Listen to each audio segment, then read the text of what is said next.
Good morning, happy people. My name is Jay Song. Everything in today's video is never financial, investment, or trading advice of any kind.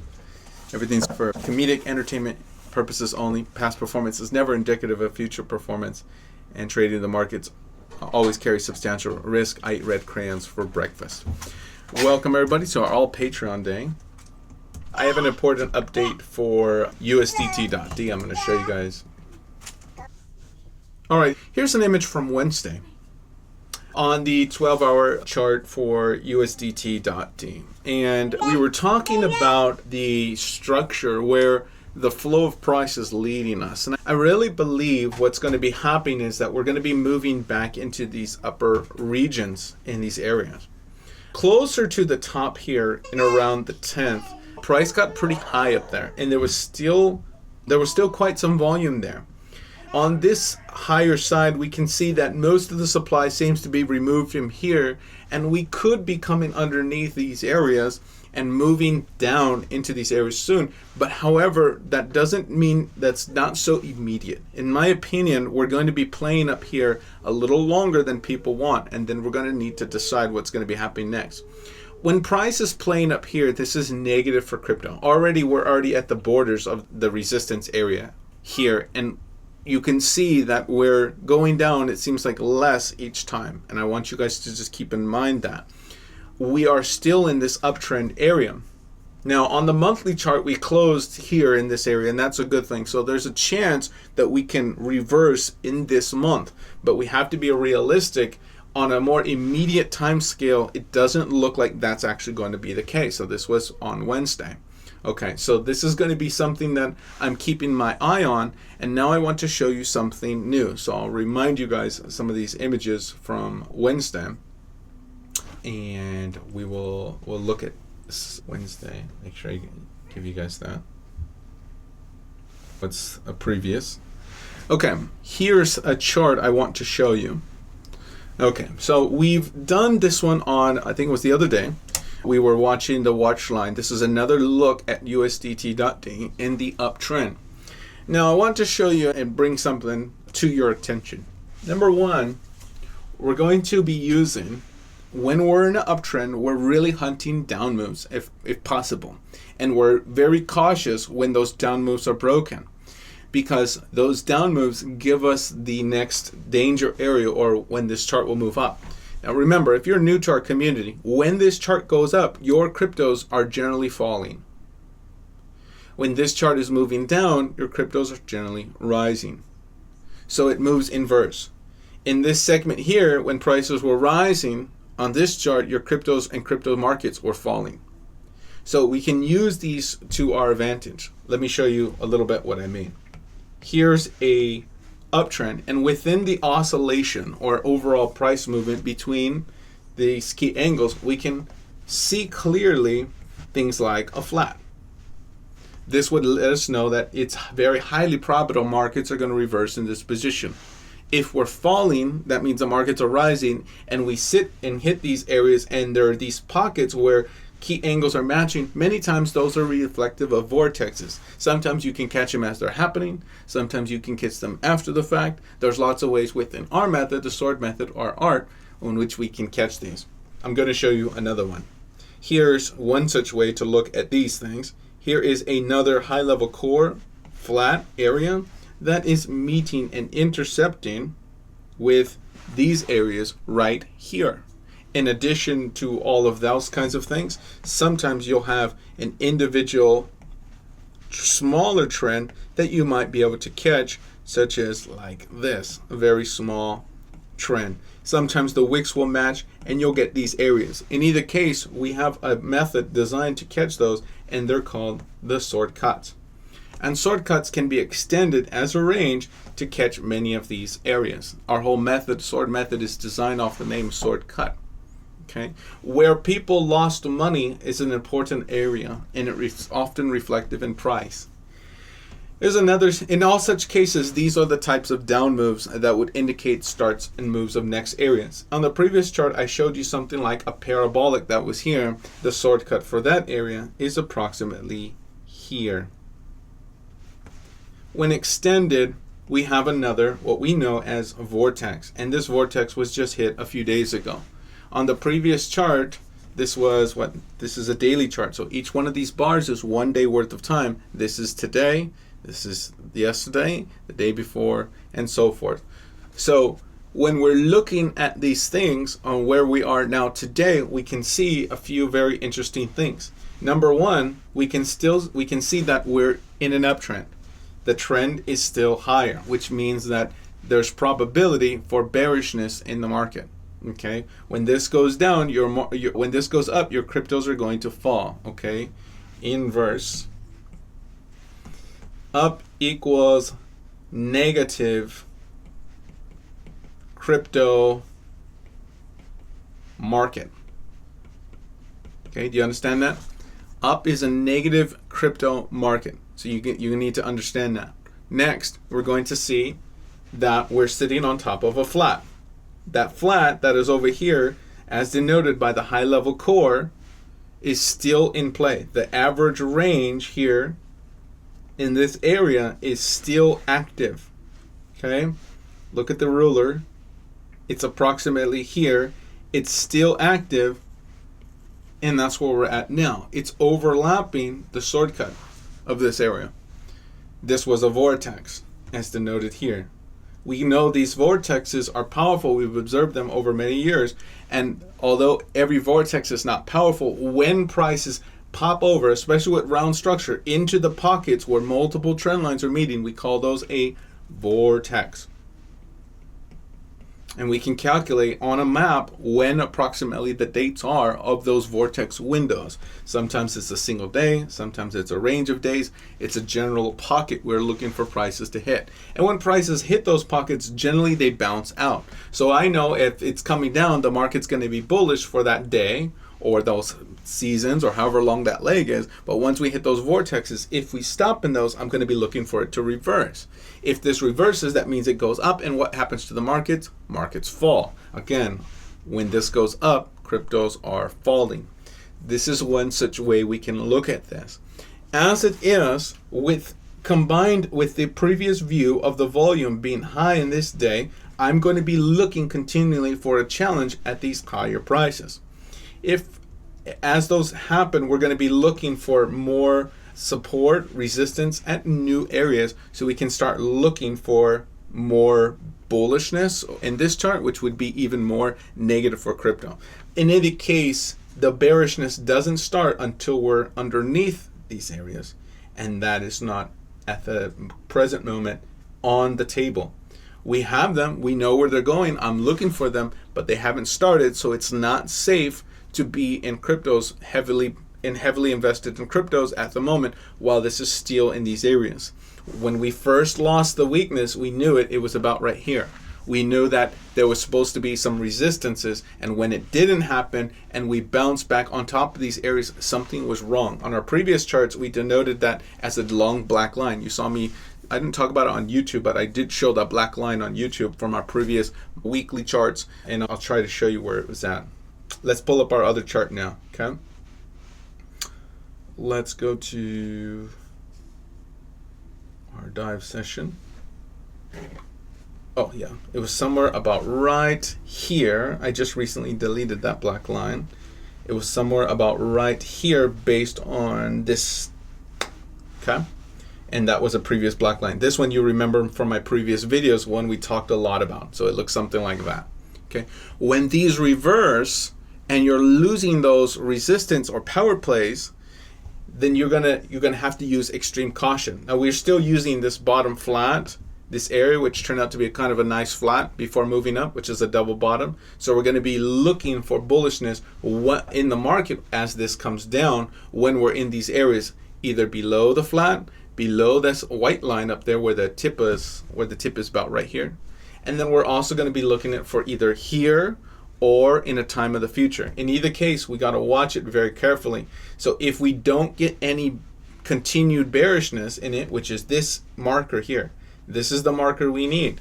If we don't get that, what happens in the market is just as important as what doesn't happen in the market, okay? Let's stretch this watch line out a little bit. Make sure it's accurate. I'm going to pull up the weekly chart so you can see it. The earliest it's going to happen is probably going to be something like here. And again, we're watching for this weakness. This is when it's time to really strike. Or until then, the more shorter immediate strike is going to be on the underside. But as it's looking at the moment, it has not happened yet. We're not underneath these territories. Therefore, it's not safe. We want this chart to go down for us to enter strong bullish positions. Until then, we're still looking to continue shorting the market.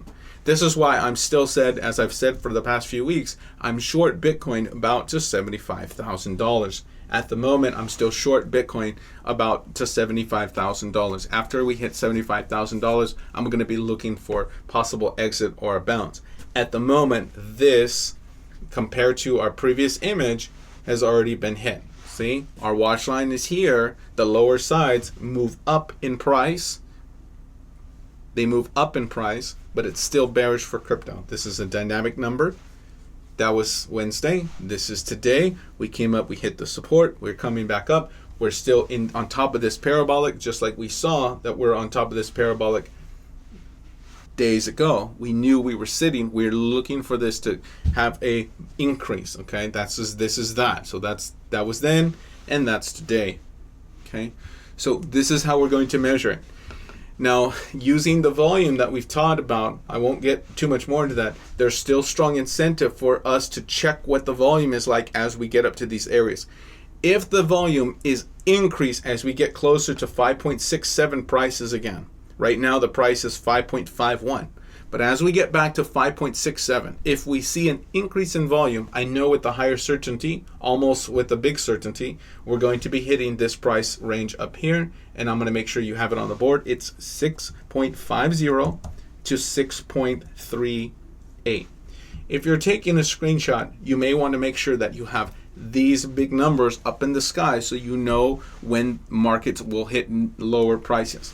Okay, so if you're, as it is, just like I told you guys weeks ago, I said I'm expecting to play in the higher ranges weeks ago, and we hit those ranges. I'm telling you again, I'm personally expecting this to be in these upper ranges. Now, we combine all of this facts with our current reality, and we don't want to see things that are not there. We want to view things as best as we can, and right now, this is your larger oscillation that is in power. It's this upward movement. Okay, we have to be realistic. Is it really time to get in cryptos in a strong way while this is moving up? You got to be careful, in my opinion. Be really careful.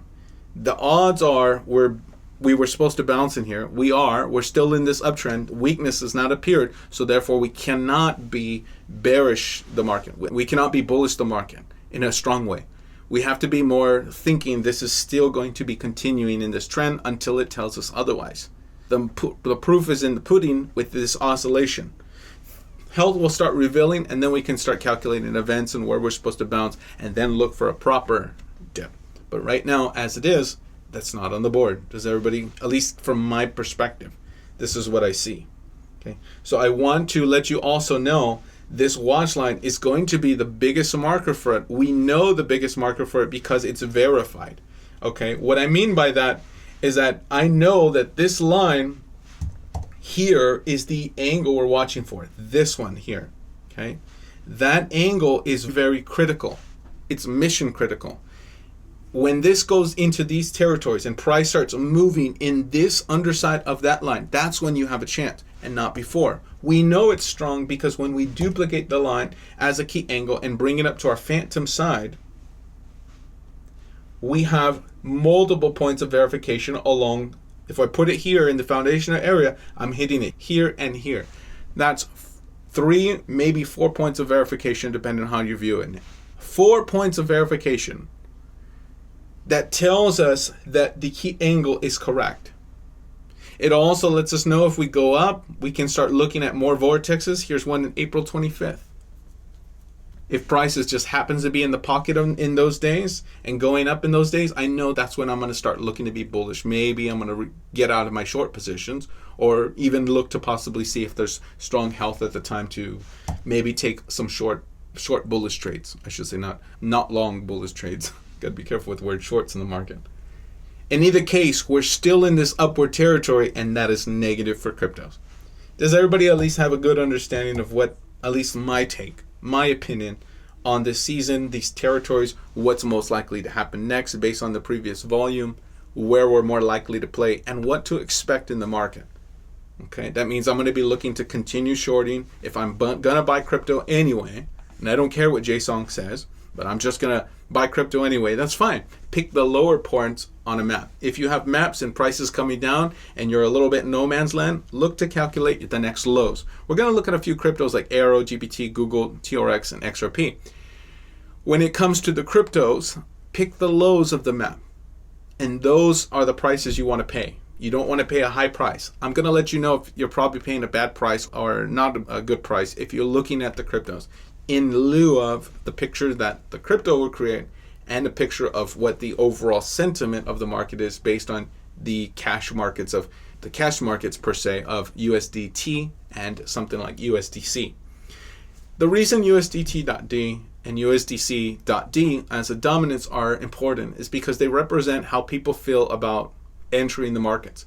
Think of USDT and USDC and other stable coins as like casino chips. When people are in cash positions or USDT positions and it's dominating the market, that means that more people have casino chips and they're not really on the floor spending the money. If they're lessening the casino chip situation, they're more active to play. Now, there are some nuances and some manipulation on the back end with the printing of Tether, but for the most part, we can see that the general trend is indicative of how people feel about the markets as a whole. If they're moving into cash, they're less adverse to risk. They don't want to really take risks. If they're exiting and pulling out the money from under the mattresses, they're more apt to spend it and investing, and you're going to see markets generally go up. And this is why USDT.D and USDC.D, which is the dominance views, when they take a larger portion of the crypto market cap as a whole, when they start increasing, it's generally bad for cryptos. When I see this trending in a strong way, I think it's bad for cryptos. And it tells me also when that has a chance to start changing. It's underneath this line. Okay, we're going to continue these things, and I hope that this chart blesses you. Do I have any other questions, especially from anyone who might be new to our community or you're watching in the live session? If you're watching this clip later on in YouTube, then that's it. But I'm going to be looking primarily for a dangerous April this month. I'm going to be looking for a continued dangerous April with a possibility, as I showed you on the monthly chart, for a reverse. But right now, as it is, it's still dangerous. I want to be looking to short cryptos. I'm shorting Bitcoin approximately to about 75,000. Okay. First question, Triple J, do you think it will hit 6, even 6.5? Yeah, 6.5 is right here at the top side here. That's 6.5. Can you zoom out a little bit so I can take a screenshot? Yep. Let me turn on a weekly chart, okay? But I want to take a screenshot here, and then we'll zoom out a bit.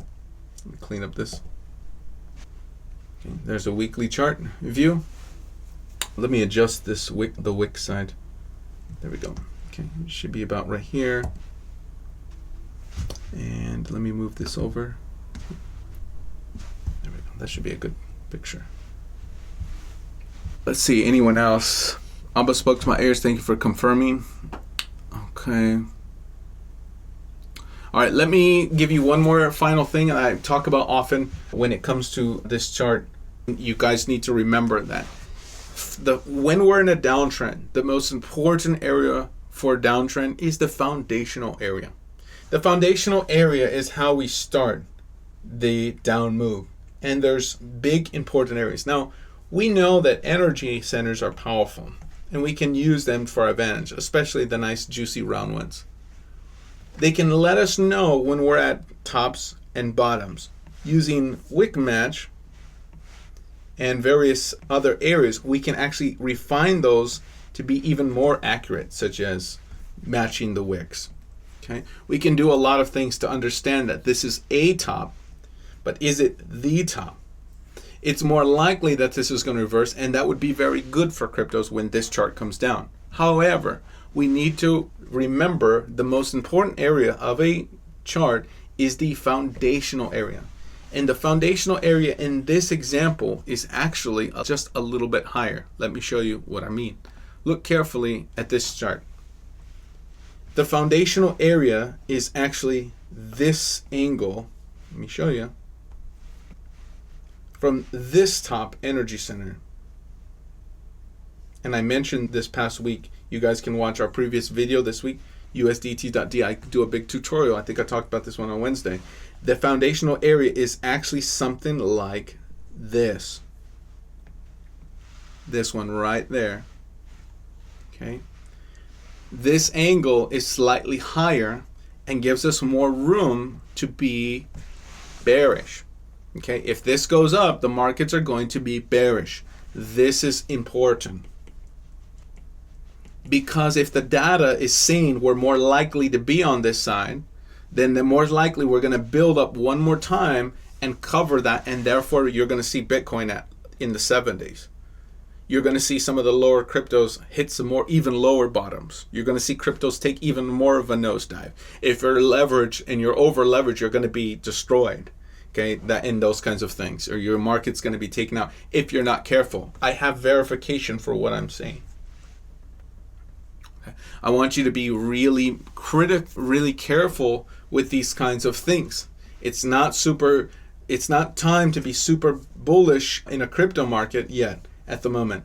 I'm not really looking for everything to become safe until we're either at those tops or here. Now you could say maybe right now, and you could say yeah, but this is where we start examining the data.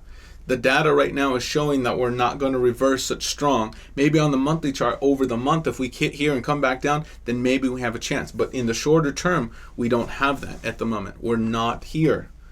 So you got to be really careful. Okay? I'm going to be looking rather here more than anything. Okay? Now that's already denoted. You guys can take a screenshot. This is already denoted on my chart in my more complex map, but this is my crypto and crayons version, and that's going to be the name of our new YouTube channel that we change our channel to Crypto and Crayons. Okay, here's that official look, and I'll give you the official number. If you don't know how to recreate or redraw that angle, you can come to our website, patreon.com, sign up for Dive Tier, and get invited to all of our meetings, and you're going to see it. But here is the angle. It's this one. Okay, and the more advanced range is between these two numbers, 721. If it happens today, this week, the number is 721. If it's next week, the number is going to come down to, 721. Yeah, next week is 721. And the lower side is here. Now that is a gain of, this is a percentage increase. You're going to see it's about 28%. So you're going to see this. If this happens and we build up and we hit here, even for a short time, what you're going to be looking for is the markets to go down. Okay, so you're going to find cryptos at lower or cheaper prices. Does everybody understand? Does anybody have any other further questions about my take on these things? I really want you guys to be prepared going in, and I can't trade cryptos for you, but I can keep an eye on the waves, the powerful things that are happening, the things as I see it based on the various analysis in our tool belt within Sword Method. Going once. Going twice. Okay. All right, you guys can unmute your microphone if you have a question for me. That's what I'm here for. Or at least my take and thoughts. I can't guarantee anything in the market, but I can point you in the right direction as best I see. Coffee is so good. I'm gonna do a Bill Cosby. Doesn't need that. And yes, I know all the things he did. I'm sorry, but he still eats Jello. Like that. Let's go into some cryptos. Aerodrome. Come. Let's see. Where are we at with Aerodrome? All right. Okay. Our first weakness really appeared back here underneath sword cut. Price moving underneath in this area on the top side of there. Lisa says, to the person who asked for AERO, good news, it's been added to the ISO and a registry yesterday. Well, that's interesting. Good. Okay. So price moving in these areas, the weakness areas on the underside of sword cut, coming back down, bouncing within this oscillation. You just simply hunt the up move, and it's going to stack the odds in your favor quite a bit, hunting those up moves. In the smaller game, this is a period of weakness right here. That's a type of up move, even though it's a downtrend based on what we teach. The up move can be a down move. We just are trading basically with the trend, in other words. Okay. Sometimes the up move is a simple flat. Sometimes it's more. But when you start catching it, you're going to be able to increase the odds exponentially. Here's the most recent up move. A few days back, this was on March 25th, and then our most recent area or new territory is now appearing when we're underneath these areas. If it was me, this is already our next weakness area, 43 cents, 39 cents. We looked at that. In lesson 1, we teach this simple principle. What happens at your trend lines is just as important as what doesn't happen at your trend lines. Okay, so we pay attention to what happens, but we also pay attention to what doesn't happen. We were supposed to bounce here. Okay, this is where you exit and you let price do what it's going to do. If you don't bounce there, it lets us know something new is going to happen. And this is going to be now the next bearish behavior. Just like we have supports on top and weaknesses on bottom of the exact same line, it lets us know you were supposed to bounce in this territory. If you don't get the bounce, it reveals a weakness. In this case, we come down, we come up, that's an area of weakness. In this area, if you don't bounce, it's telling us, hey, I'm so weak I can't even bounce. So you know it's not going to win any races anytime soon, or most likely not going to win any races anytime soon. In addition, we can compare and continue out the foundational areas, which is the beginning sections of price. It's going to be somewhere in here that the foundational area is set. In this particular crypto, I already drew the foundational area for AERO. It was this one right there, and I drew that months ago. Take a look at what happens if I extend this out. It calculates where some of these tops are still in play in these areas. You can continue that out. Now, what should you do with this information? If your top is accurate, check to see if the bottom's accurate. In this case, the bottom is still pretty accurate. Let's continue that one out and see what happens from there. Oh, would you look at that? Now, if I'm shorting this, I'm probably going to want to exit at this price, or around these prices of 31 cents. Current price is 35 cents. I'm in the middle of no man's land. I may want to let this play a little bit longer. Okay, maybe. If I'm bringing it up to the core side, I may want to exit and see my bottoms here. Here was the bottoms based on these. Okay, it all acted like a bottom. And we making this stuff up? No, we're not making this stuff up. I drew that months ago. This is a live look. Okay, look. Not kidding you. You guys can track this stuff. It's actually not so hard to paint pictures on your crypto. If I'm not bouncing in these areas and I'm not getting those bounces out of these pockets, most likely I'm going to continue down in these oscillations. So I got to be careful entering AERO at the moment. If I go up in these areas and I challenge here, I'm most likely to come down. Now, I will tell you how to calculate if we're supposed to be going lower or not. I'll tell you on Wednesdays. Come to our Wednesday session. You're going to see how we can calculate if we're going lower. But it has a lot to do with the volume and the tutorials we did. On Wednesday, we did a very large tutorial getting with our crayons, and I showed you guys how to calculate. I'm going to be adding that tutorial from our Wednesday session this Wednesday, which was April 2nd, I believe, April 2nd. And I'm going to be adding that to our tutorial page. If you're new to our community, type in the word lessons. The word is lessons. In our search bar, you can search for all the cryptos that I have maps for. Just type in a crypto. I most likely have a map for it. If I don't, show up at one of our sessions or message me in the chat. If you're a Dive Tier member, I will make and take your request seriously and create a map for you. Okay, then I'll do a video explanation of the things I see, and I'm not biased one way or the other. I don't care. But that information will be very helpful, useful for you navigating those cryptos, whether you're going to buy it or not. I'll give you some very nice prices to look forward to, or to see what price is moving in the territories it's moving in and out of the chart. Okay, but if you type in the word lessons, you're going to see lessons 1 through 17 plus 2 bonuses. A third bonus will be added later today. Okay. All right. The buying that came in this area, as we teach often on Wednesdays, was on strong volume. Okay. When we challenged the lows again in these areas, we saw an increase in volume. This is very akin to our previous photo reminder, and I'm going to show you, where we have the scenario where volume is increasing.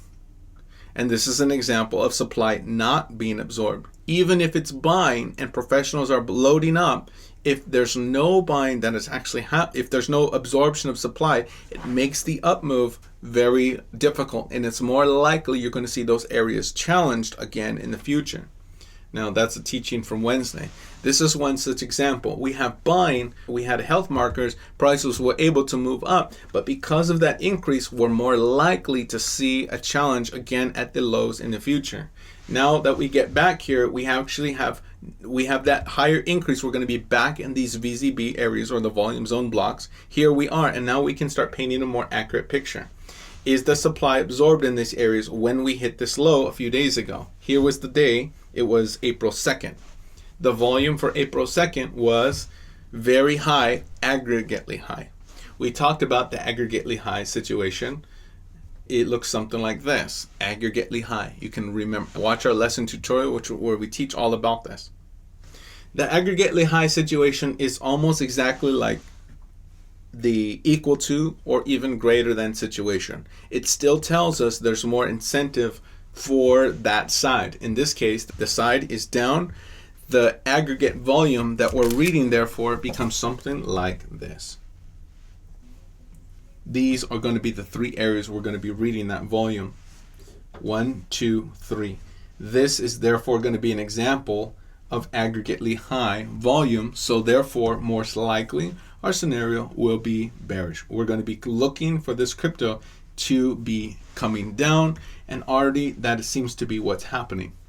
So that's just going to be letting me know I'm going to be more likely looking for AERO join at lower prices. It's supposed to be lower, and now I'll let you know when that's most likely going to change. Okay, so it's very justified that it's going to come down. All right. Our flat was flat on top. Our flat should be flat on the bottom, even at the more extreme, if not at the core areas. I'm going to show you a few more things about this crypto. I'm going to show you on a weekly chart that's going to probably shock you. Okay? Let me hide my lines and I'll recreate this quickly for you. All right. Remember, by finding and reading the energy centers in tandem together, they paint a strong picture about what's happening with your favorite cryptos. Let me show you one such example. Here's the energy centers on top. We have these already. We know that the angle in this case just happens to be, like, for the most part, flat. Okay. Here's the wick side. It's approximately flat, right? So the angle or key angle in this case would be a flat key angle. And we got it. The lower energy center is where we put these. We can place them on the wick side, or we can place them on the core side. In this case, if I place it on the core side, I already have 1 point of verification. So more likely the stronger side is going to be where? At the core side for here, if we were watching this. Okay, now if I took that angle and I was doing a real deep analysis of it, I'm going to just simply do that. Now I can use the wick side. I have bold on you on this. On the more recent one is the wick side. Actually, I don't have the core side highlighted. I'm sorry, I don't have the core side. But if we were to have done this particular analysis on the core side, you can see something interesting appearing. On the lower side of the core, we have, this is actually a sign of weakness as well. When price closed here on that bar, it was telling us a valuable piece of information. Here we tried challenge again and got knocked down. This was the first start that we probably need to be looking at the lower part next, which we had on our screen. Okay, but on this weekly chart, we can see that we had 3 weeks of price telling us something's wrong. We even had a 4th week where price actually did something like this. Look carefully. We came all the way down and came all the way back up and closed here. That's how that candle worked. So there was a lot of activity in buying at that area, but we couldn't pass it. Then we came into weakness. So the whole thing was telling us, yes, I am respecting this line, but it's not strong enough. It's trying to get the energy from the line, but it's not strong enough to hold it. In fact, and now it's working against us on the underside of the box. Okay, so we're going to use that to our advantage. Okay, or at least the range, the area, the general area. And the stronger of the area is at the core. Okay, so this is telling us a very important piece of information. We're probably going down. Now, we could now simply project the oscillation out, and it's going to be something like down here, and we might actually be looking at prices that are going to be closer to 18 cents for AERO. Maybe 16 cents, possibly. Here's 15.6, here's 18, halfway is about 16, okay? 15, 16, maybe 17. Yeah, let's change it to 17 to be safe. Okay. So about 17 cents, maybe where we're going to be looking to get to. The last event is flat. I'm going to be looking mostly for flats. We also need to watch the watch line. It's going to be something like of a curved shape. If we zoom out carefully, we can see that this is actually, the cores are on a curved shape. The straights are important, but don't get fooled. If you come up, you're most likely going to come back down because of the curved shape. Okay, I'll change the colors on here to denote both. Let's give you, I'll put one in green. Okay, so watch this with much careful, be careful. This is a more of advanced a look at this using our art. I'm going to, you can draw this one with crayons for simplicity. I'll take a screenshot here, and then I'll draw those two lines and I'll move on. Okay, got it? All right, I'm going to draw those lines and I'll move on. Where's my curve? Ah. Okay, I'm just collecting the meaty part of this, and then I'm going to move that one up to catch the wick side. And I'm going to be looking at those prices. If things do reverse, I'm going to be looking at 61 cents. Dynamic negative. That means over time that number is going to go down to further lows. Here's 55, things like that. Okay. So these are the things we need. Okay, this is the area where possible secondary accumulation should happen. This is the area where the weakness appeared. All right, finally, I will DP this projection here. And we'll go from there next time. Do I have any other questions regarding this crypto? Wow, it's more about, why did I have 17 cents? Oh, the weekly chart. Okay, I know what I'm doing. I need to bring that up to here. Okay, I'm going to give you guys a more updated number. It's going to be approximately 12 cents. Okay, so the more accurate number is not 17. It's going to be more closer to 12, I believe. Okay, being more accurate. Okay, will it do well in the future? Possibly. But if you're going to buy it, those are the prices I'm going to pay. This crypto going once, going twice, going once, going twice. This is weakness. This is not a good territory. We're more likely coming down and going to continue going down. Okay. AERO John on the cheap. 12 cents possibly. All right. Triple J is asking for crypto. Yeah, I can look at this on Monday as well. INAVACA. Okay. We're going to look at GPT. GPT. All right, let's look at GPT. Let's see. I'm going to come down to my this button right here next to me, right where my finger's pointing. I'm going to click this one that says watch list, and then I'm going to come to the search bar up here and I'm going to type in GPT. All right, is this a stock I'm looking at or the crypto from QNA3AI or GPT crypto GPT? Lisa? Oh, it's QN. Okay, I'm looking at your message. QNA3. Okay, so that's this one. Let's take a look at the two prices. I got CoinEX 0013, Gate.io 0013. Okay, I'm gonna look on Gate.io. Come. Let's see, they got me data since back in February of 2024. And the other one is going to give me data from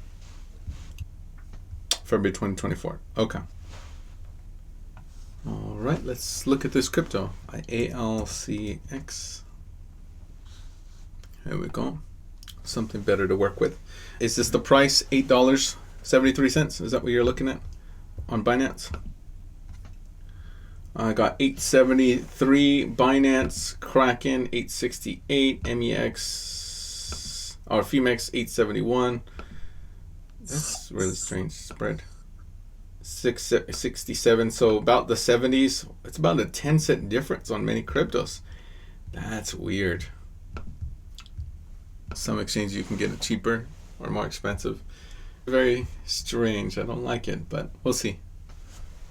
Oh, that's a good thing.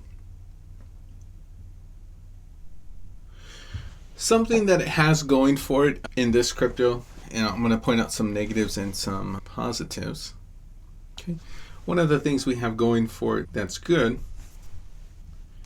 is on the down move itself, in the macro category of what's happening overall, we see an increase in volume. And primarily, as long as they're not general individual bars like this one, it's generally not a bad thing. But if you're going to go up anyway, you need to have professional money enter this category. And this means that we want a steady increase in volume over time, and then we want those to be absorbed. So that means that if there's buying, we first want to see, number one, buying come in. We want to see buy-in, okay? And the next thing we want to see is absorption, okay? We want to see that they're winning. Okay, just because they're at the restaurant doesn't mean they're going to be able to digest all the food. Okay, just because they look like they're doing a good job doesn't mean they are succeeding at what they're doing. You need both elements.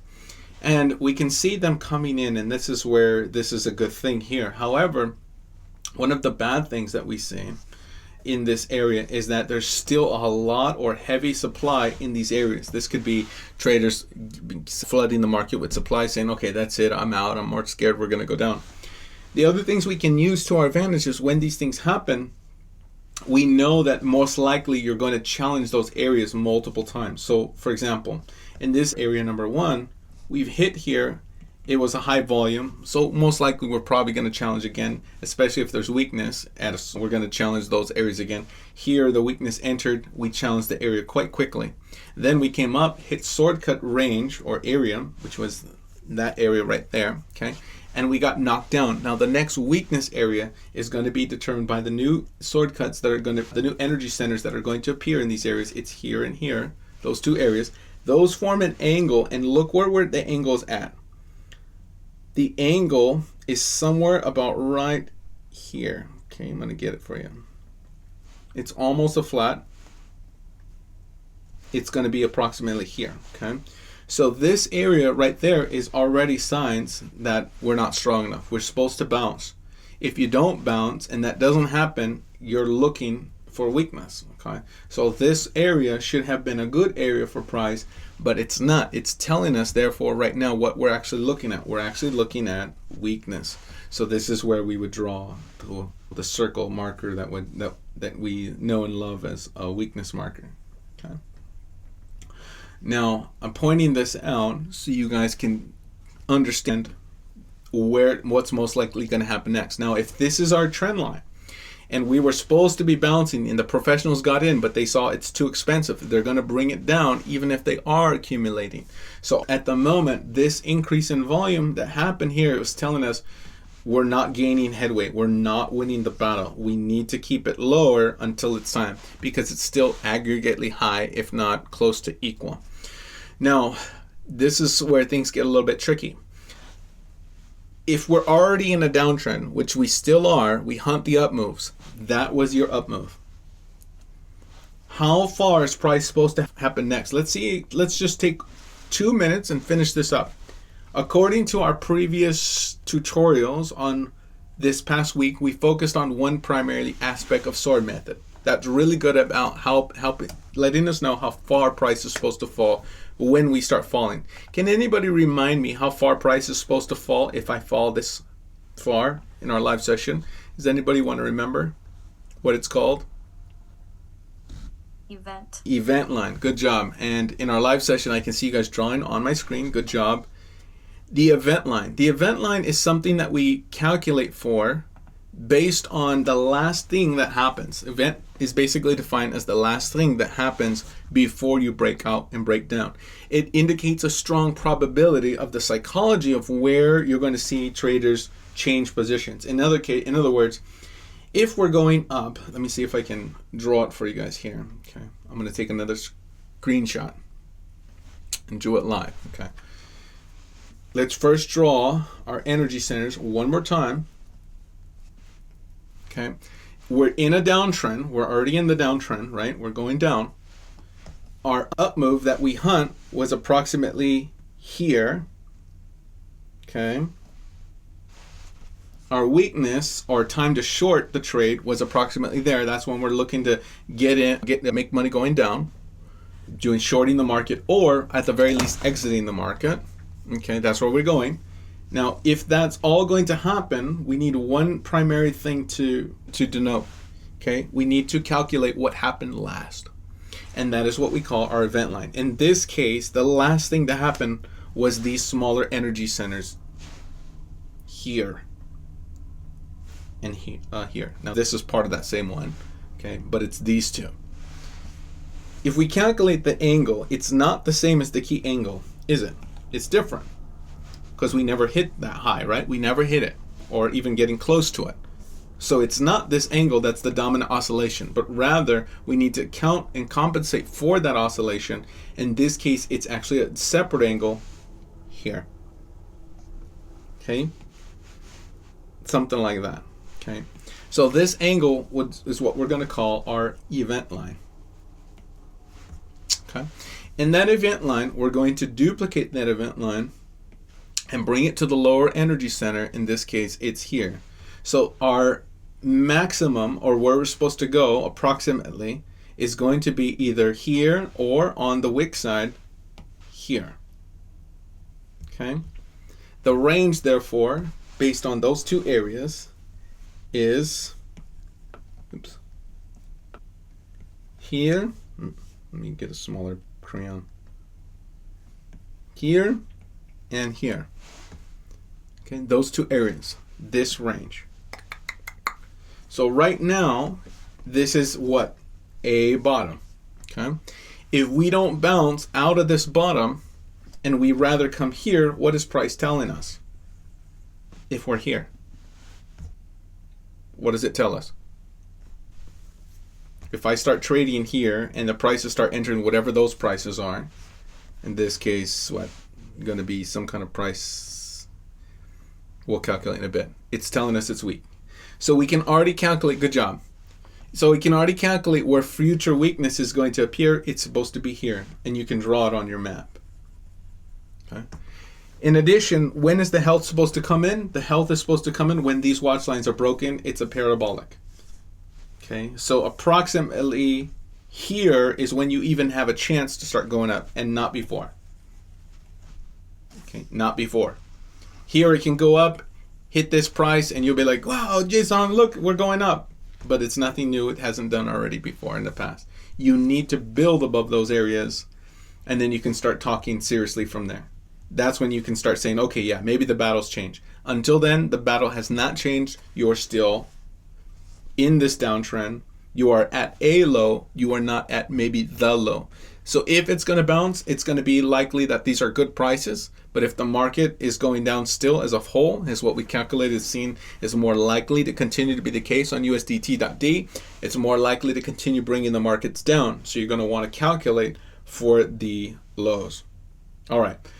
Let's do one more thing about this crypto. Okay, and I'll put those on the board. I'll put that event line. And then I'm going to show you one more thing I'll add to this chart, and I'll move on, okay? I preached earlier this morning. All right, that's going to be about our event line. It's going to be about right there. Where's all the lines? Didn't I draw some trend lines on here? I guess not. Okay. Okay, so my watch line is going to be something like that. That watch line we did in green, right? So I'll do this in green. event line PA for Phantom. Okay. Now let's do something a little bit lower. Since we don't have any further targets, how might I want to calculate how far I'm falling? There's a couple ways we can do it, but there's one primary way I'm probably going to be looking at the moment. Anybody know what I might want to do? DP projection. I might want a DP projection, okay? I might want a DP projection. I can DP projection the distance between this oscillation, which is about from here to here, just measuring it out, the distance between the prices playing back and forth between this area, and I can bring it to the low side. That's one way I can calculate approximately how far a price will gravitate towards. When I do DP projection, I try to make one of them dotted or something like that, and I can label that DP, and I'll put it on the left side. Okay, let's put this and click it up and place about right there. And now I have a good idea of an angle that I might want to be watching, $2.97. If I believe that's going to be hit and I want a notification when it's hit, I can click on my line. Then this button's going to pop up. I'm going to click the little alarm clock and type in something like this. Price hit DP. Price may be at a low. Okay, and I'm going to click create. I get alerts like this all the time. Okay, now I deleted that measuring tool, and there I am in the sky. The other thing I might want to do is DP projection any of this oscillation, and there's some evidence on why I might want to do it.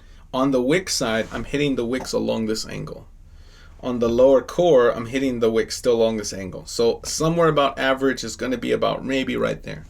Now I can, if I have evidence that price is oscillating between here, I may want to also duplicate that oscillation and bring it down to the lower side, and it's going to be an upward angle.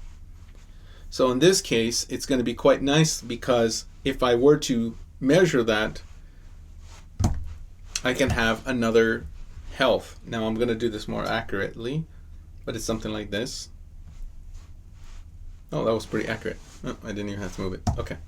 So now that gives me another bottom somewhere around $4.20. So if I'm going to be paying for this and more weakness appears where the weakness area is supposed to, which I didn't draw, it's here. It's basically almost now.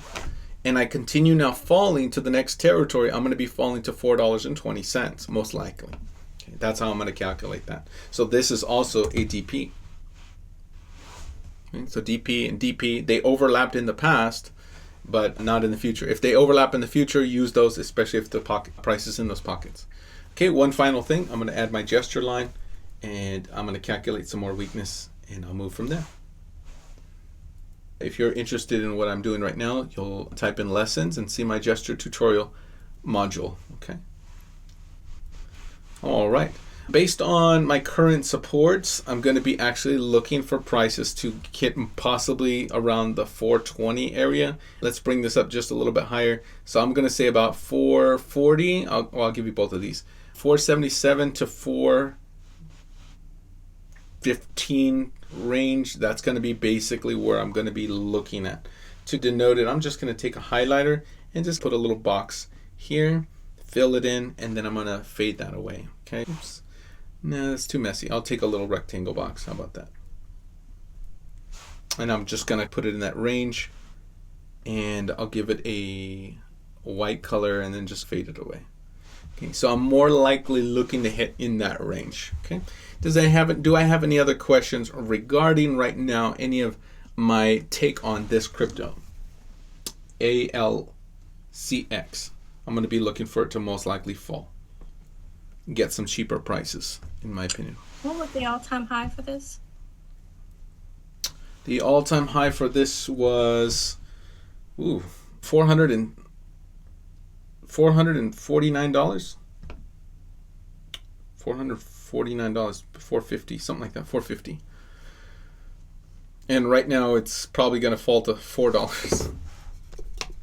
It's a large drop, a very large drop. Okay, let's move on.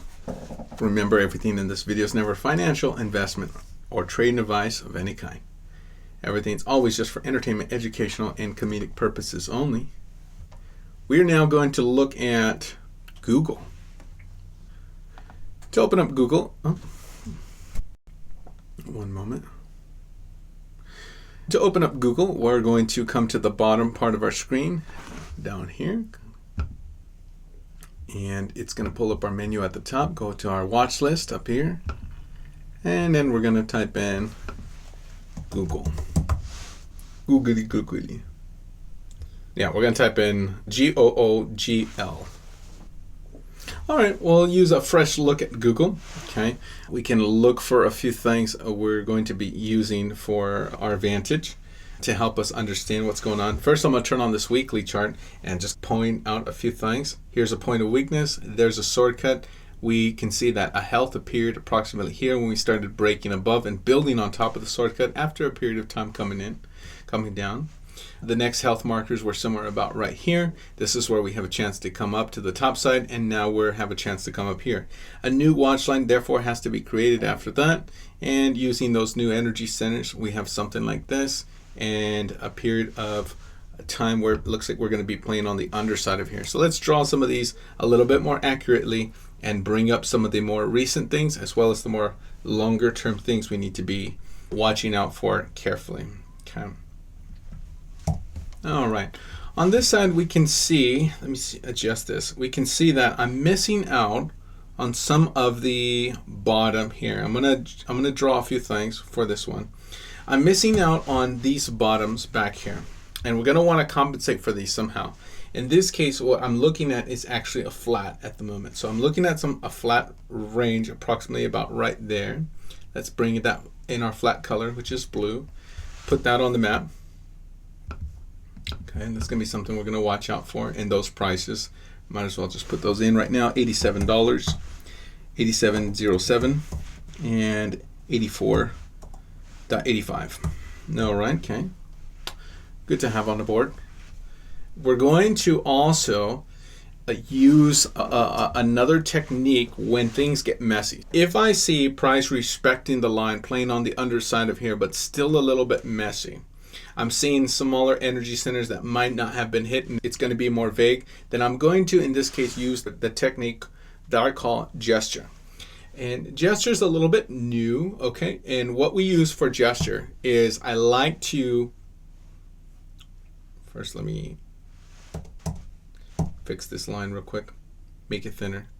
What I like to do with gesture is I like to keep the formation of the essence of the line. In other words, I like to try to keep the heart of the line that is happening in a way that's simplistic, okay? So I can use this to my advantage by basically following in an artful way. I want to follow the heart or the essence of the line. I want to keep in other words, the gesture is what we call it, okay? The gesture line, I'll make it really big so you guys can see, is something like a simplistic line that keeps price numbers halfway on both sides. Not so much the amount of candles, I don't care about that. I just care about the equal distances between the bulk of the candles. For example, the essence in this line is going to be a curvature, something like this. It's often a type of curve, either up or down. When I have that curve, I usually duplicate that and I bring the curvature straight up. I don't bring it to the left or to the right. It's going to throw off the curvature. I just bring it straight up to the one side or the other. In this case, if I bring it up here to the top side, it's going to give me some kind of answer that I'm doing it correct. Generally, I'll bring it up to one energy center. So if I bring it up to, hold on, let me show you.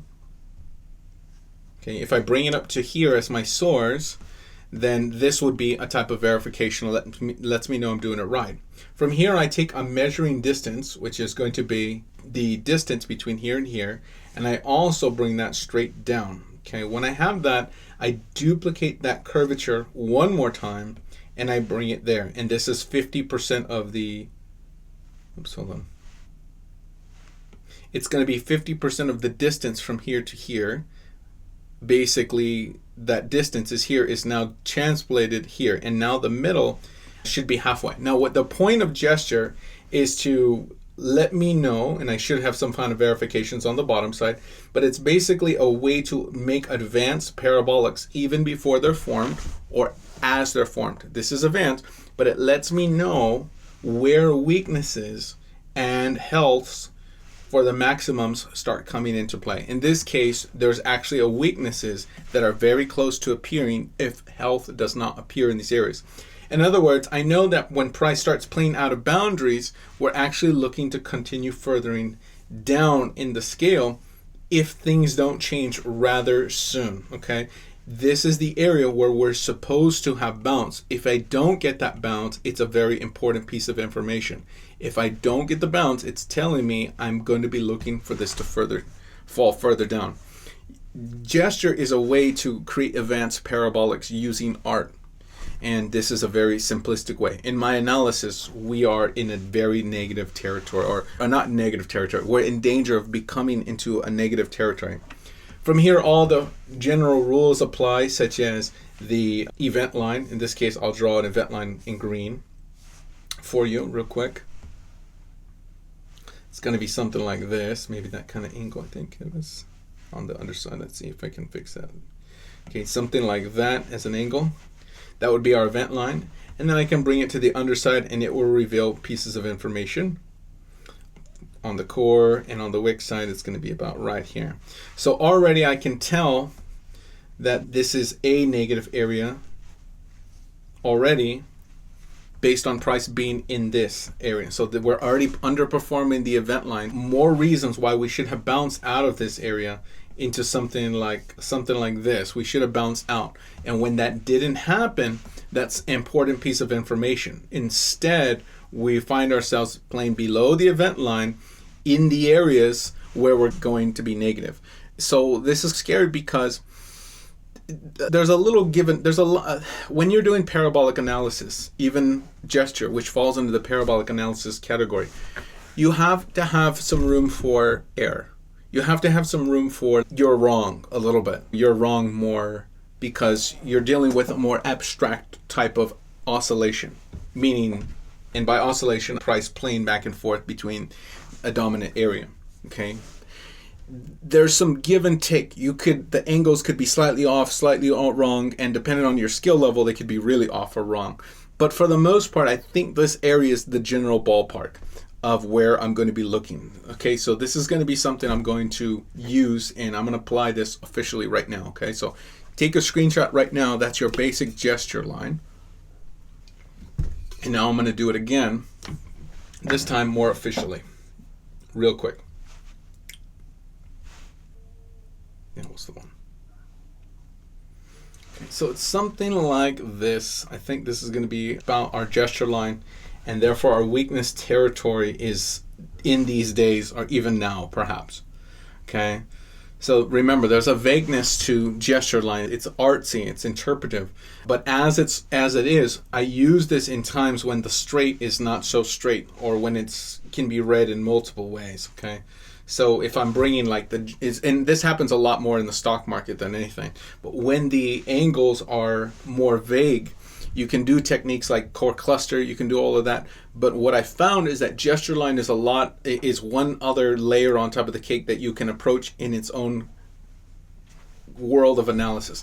I love sword method because sword method allows us to overlap multiple analysis and still paint a beautiful picture. But sometimes one technique over the other is more preferable. If you want more information about gesture, go to lessons 1 through 17. You're going to look for the one that's called gesture. And it should give you a more module on how to approach cryptocurrency and stocks using this type of technique. All right, finally, let's put on this for Google, the event line, which is something like this. And I'll bring it up, duplicating the event line to the underside on the wick side for maximum distance. And we are left with a picture that looks something like this. So the whole area underneath here is negative for this crypto. Okay, if this is the case, where's our next support? We may have old flat that may come into play. Back here, we have some verification for this flat. Let's talk about that one real quick. This is my energy center. This is going to be a verification right there,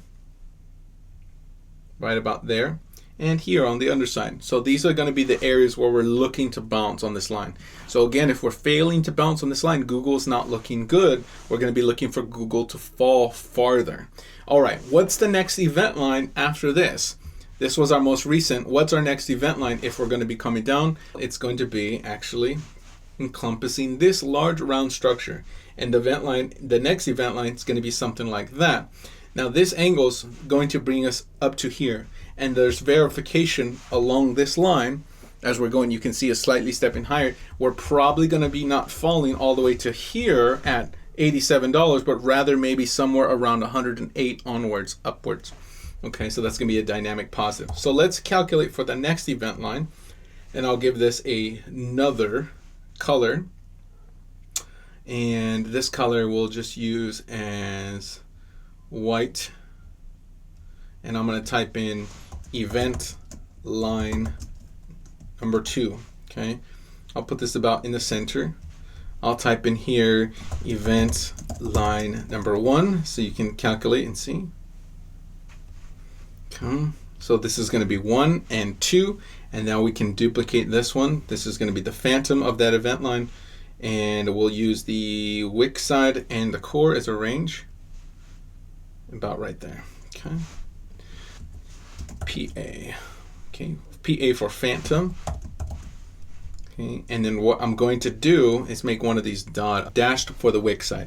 So the prices we're actually looking for price to fall so far is going to be about right from 109 to maybe around 105. All right, there's one more layer of the cake I'm going to add for you.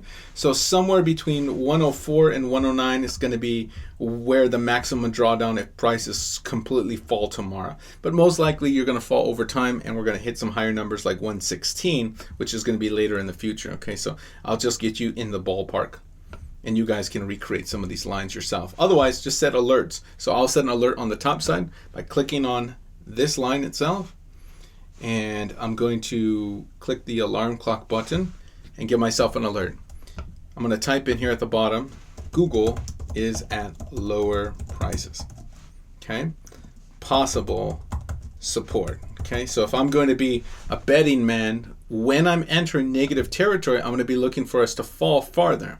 All right, the final layer on the cake will help me determine approximately where within this range I'm supposed to fall. From here to here, we can do a very important thing to help me determine how far I'm supposed to fall. Does anybody know what it's called? Targeting. Targeting system. Yep, we use our targeting system. If you're more interested in this type of thing, you can type in our lessons, the word lessons. It's going to pull up our lessons page, lessons 1 through 17, plus our bonuses, and look for the lesson called target system. Okay, I'm going to perform that now. One moment. All right. After performing our target system, I can see a few targets. Number 1, we are at a target right now. Although it's not a very strong target, it is a target. The next target, not as strong as this one, I believe up here. This is going to be probably going to be our most strongest line. But this target, I'm going to give you the prices for these ranges, and I'll type them in. They are 130.05 to 124.71. The next target, 149.19 to 144.21. And then finally down here, that range that we were talking about, 115.02 to 109.08. It looks like it's on mid-phantom support as well, Jay. Is it? Wouldn't that, it looks like that would be mid-phantom area. You're probably right. Let me check.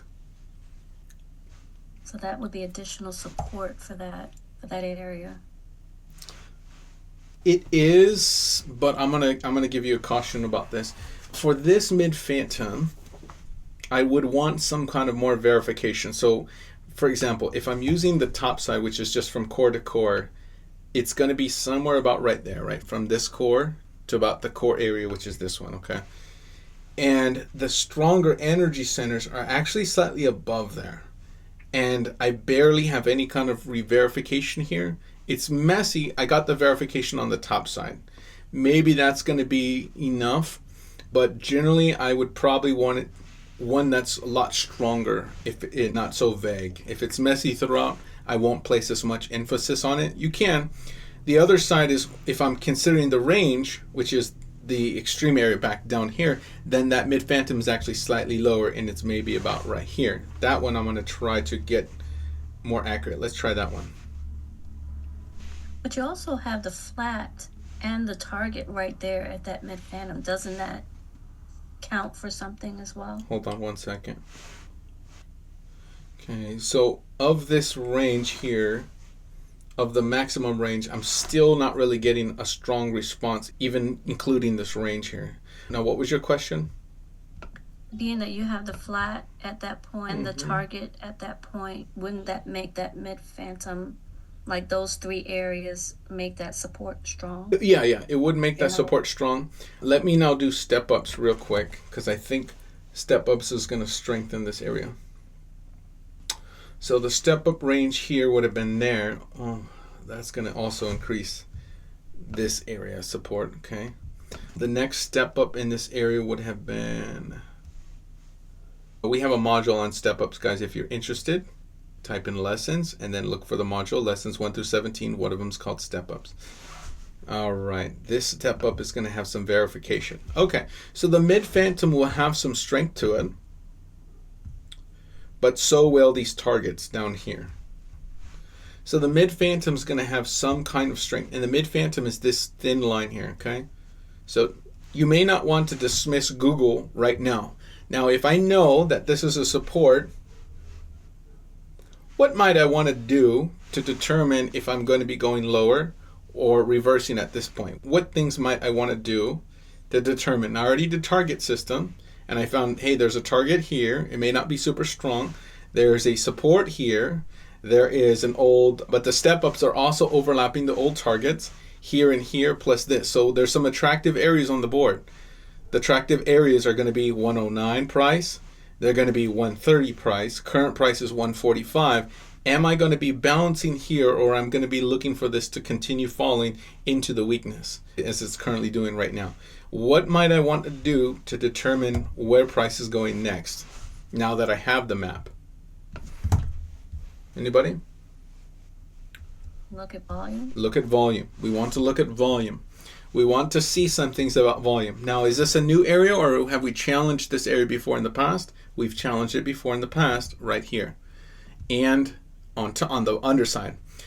What would be a stronger determination? What type of volume would tell us we're more likely going down as I compare these areas together? What type of volume might tell me today that I'm going to go down? And what type of volume might tell us I'm going up? In this example. Anybody? Before I look it up, I'm going to show you. From our lesson on Wednesday, some of you guys who took my class on Wednesday, you'll remember we did a module about this. Well, we're retesting that line, so it means that people want to buy in that area, so the supply wasn't drained, right? We need to look at the volume, and one of the volumes is going to tell us if the supply is drained or not. If the supply is not drained, and there's too much supply here, the market will do what more likely? Come down. Come down. So what volume in this context would tell us that the supply is not drained? Is it low volume, high volume, average volume? What type of volume is going to tell us as we read these two areas together, 1 and 2? We're going to read those two areas together, and one type of volume is going to tell us where that supply is not drained. High volume? High volume. That's the answer. Correct. Triple J says, I hear Abba saying collapse, restructure for Google, April 5th, 2025. Okay. The answer is going to be high volume. High volume, as we compare it to this area, is going to tell us. So I'm going to show you what I'm going to look for, okay? I'm going to save this to my photos, and then I'm going to hide my lines. I'm showing you what I'm looking for before I look at them. I don't know. I haven't looked it up. I'm going to find it today. These are energies. This is the VZB, where we're going to look at read the volume in that area. if on this second time that we're here, if this is a high volume area, then I'm going to be looking for this to be challenged again, which we already challenged, right? Now that we're here to compare it, if I see one of these three scenarios, the following three. Number one, I want to see an increase in volume. I want to see, number two, an equal volume. And number three, I want to see an aggregately high volume. Okay. Now, these three are going to let me know that more likely I'm going to continue challenging down. So all of these mean I'm going to be looking for lower prices in this context, because that means the supply has not been absorbed. Not. You guys remember this from my lesson on Wednesday. If you see, this is what that's going to mean. However, if I see this instead, that the supply was high, but now we're at a state of no demand or very low volume, then that means that we're buying up the supply at the VCB or the volume zone block, and that means that we're ready to proceed to the next area. They're buying up the supply in these areas, even if they spike it a little bit. In this case, I'll be looking for prices to break into health, and we'll be able to move on up. That means they absorb the supply. I want to see that if I'm looking for Google to higher prices. Now, one's going to let me know I'm more apt to short the crypto, and the other's going to let me know I'm more apt to rise the crypto. And this is going to be what we call, again, a no demand situation. Okay, that looks like this. Okay, in volume. So using these two areas, I can compare areas number one and areas number two to let me know what's going to happen. More like with more certainty. Let's do it together. I taught this on Wednesday. If you missed my tutorial on Wednesday, that's going to be added to the bonus tutorials. Otherwise, just scroll through the videos and you'll see that video from Wednesday, and I do a slowed down version of all that. Let's pull up the volume and see where we're at. Does it give us any big clues?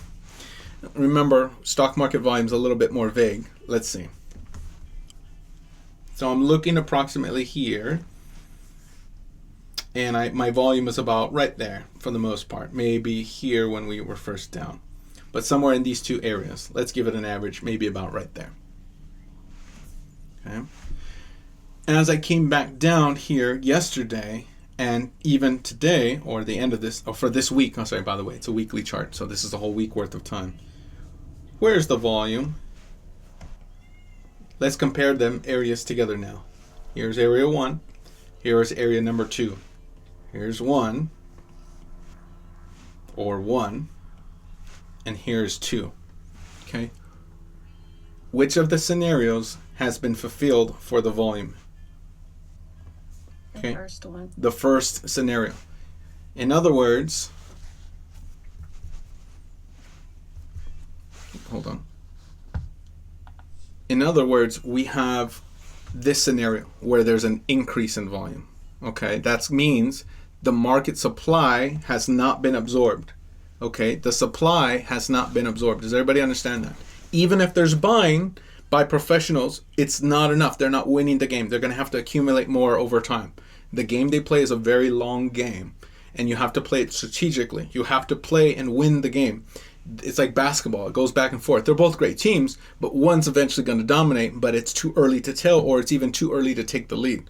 Or like a racehorse. In the race, you'll see that there's some that are front runners, and they'll run very fast. And the others are going to be stretch runners. They're going to run over time. The others are going to be, I can't remember the name of that. Some of you guys might remember. They're going to be the horse that they whip them hard at the end, and they give it everything, and generally they'll overtake. So they conserve their energy until the time is right to strike.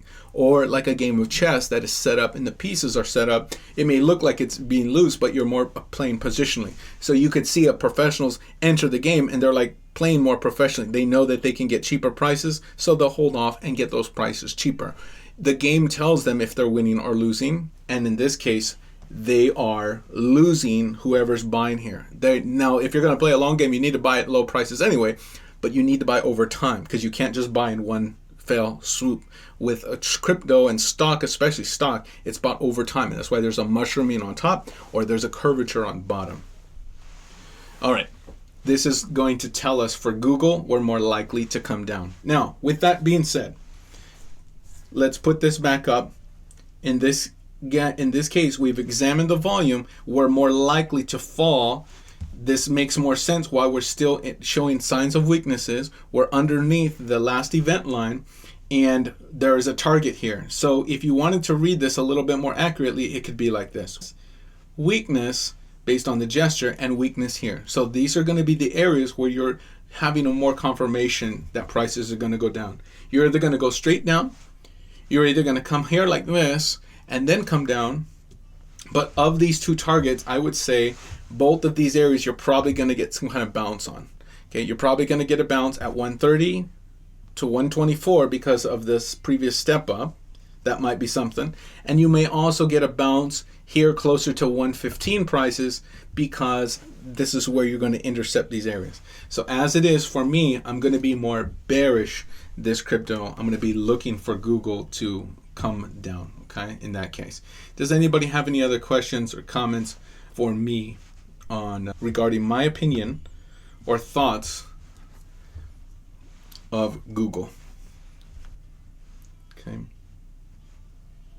All right, going once, going twice. Let me just make sure I add some kind of thought for myself.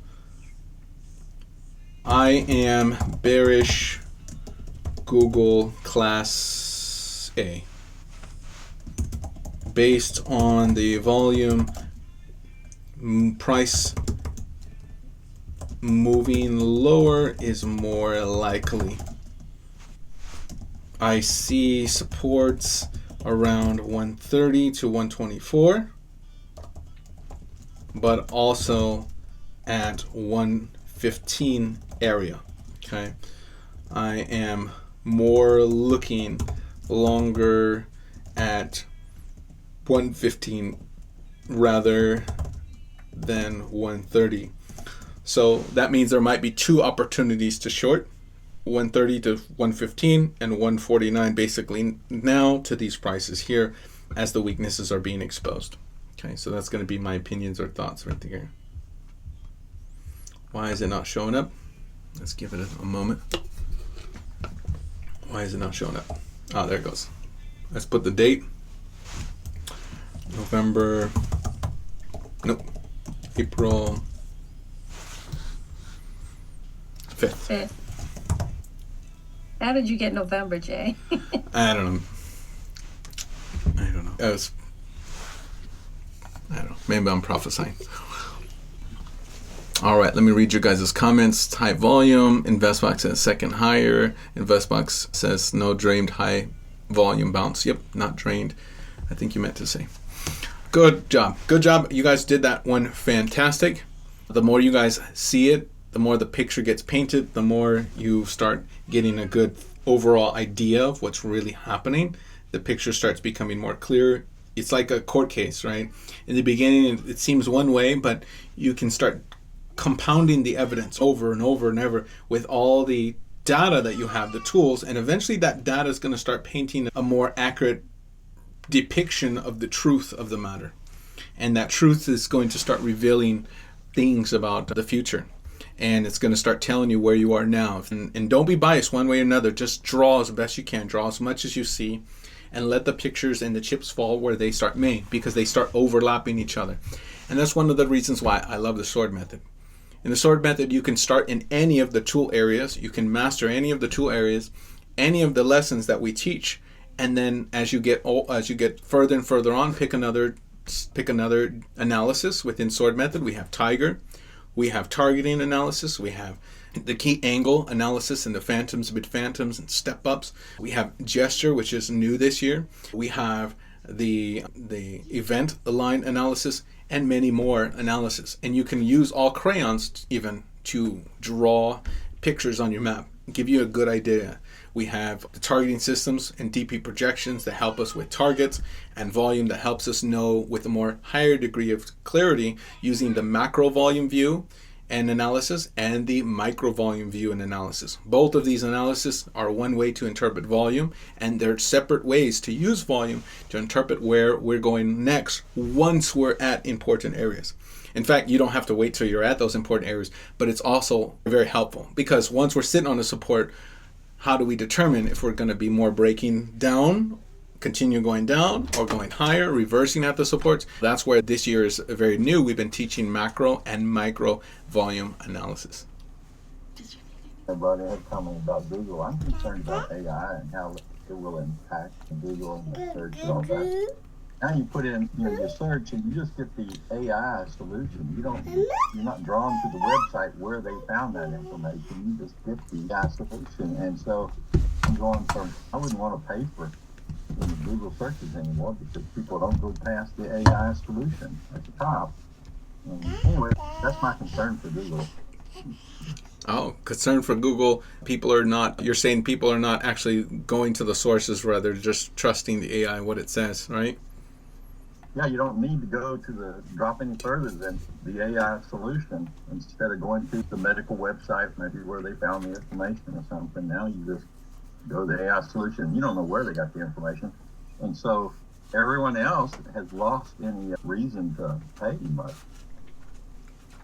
That could be a dangerous thing when it comes to trust and what we know as real misinformation, right?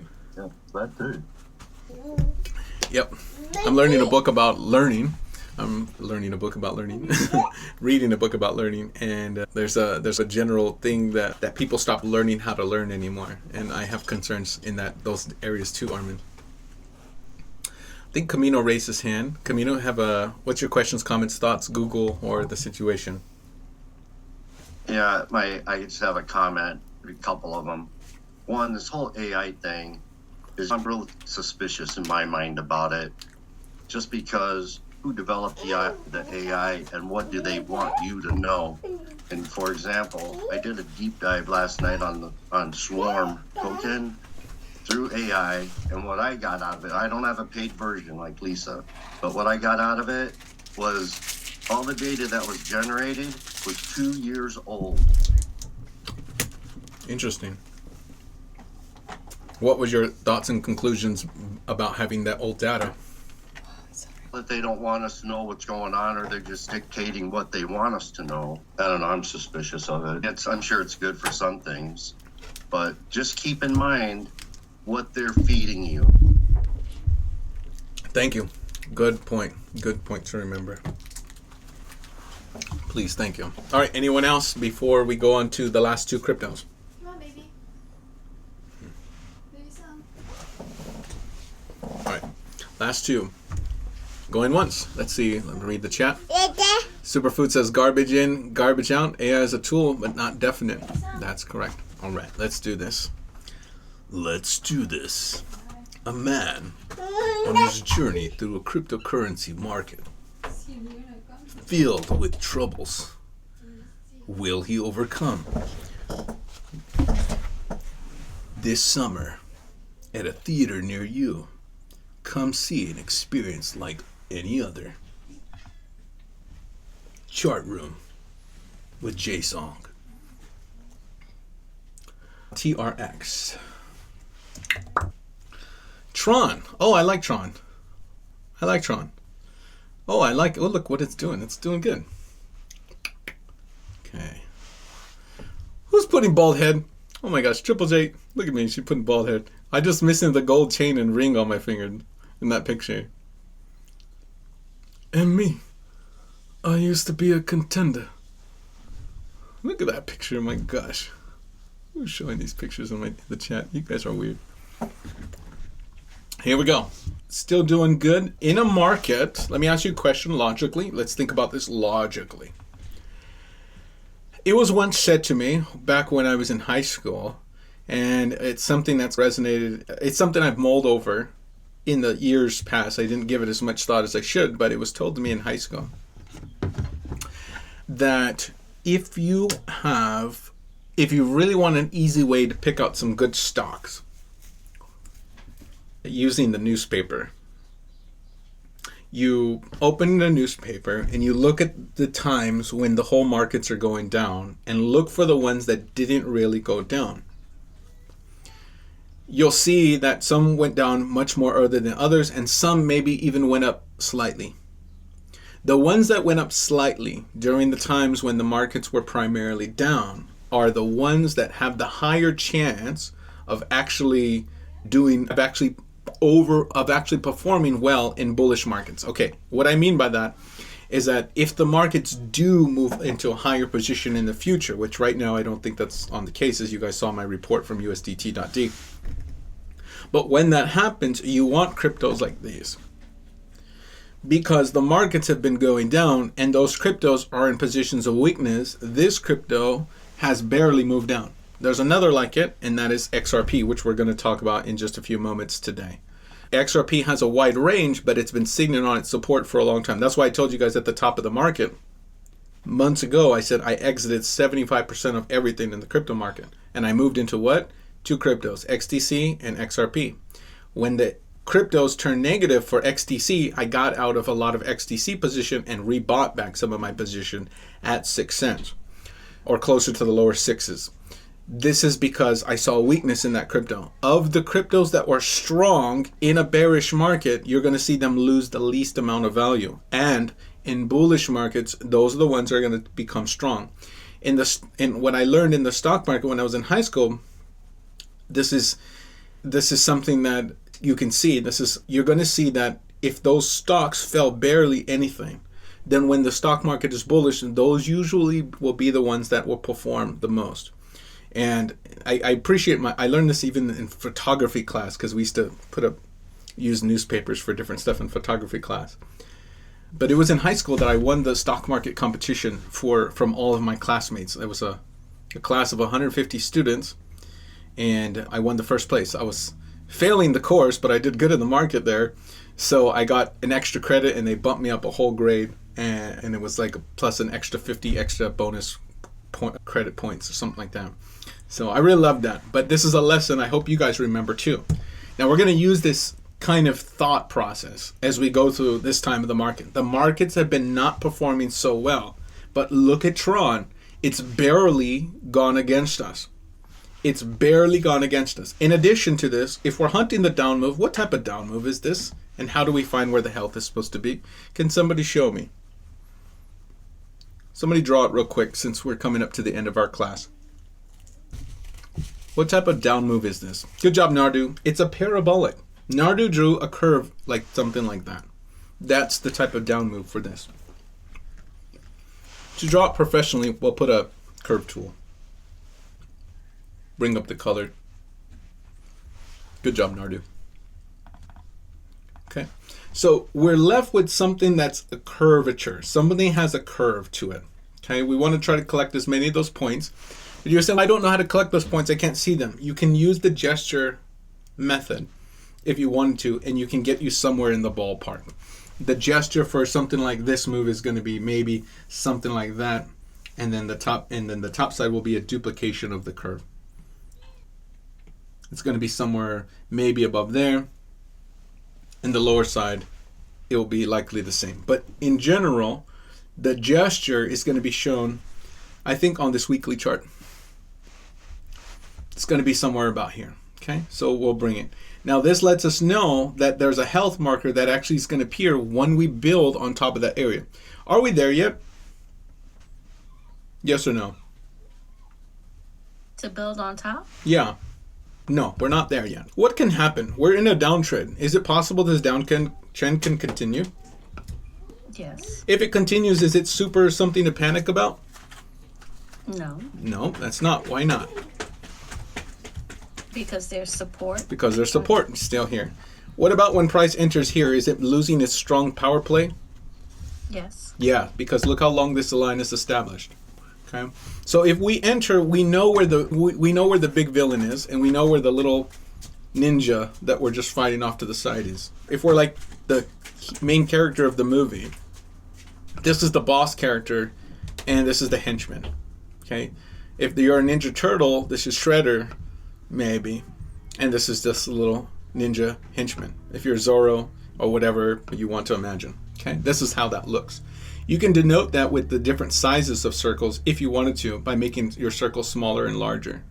Okay?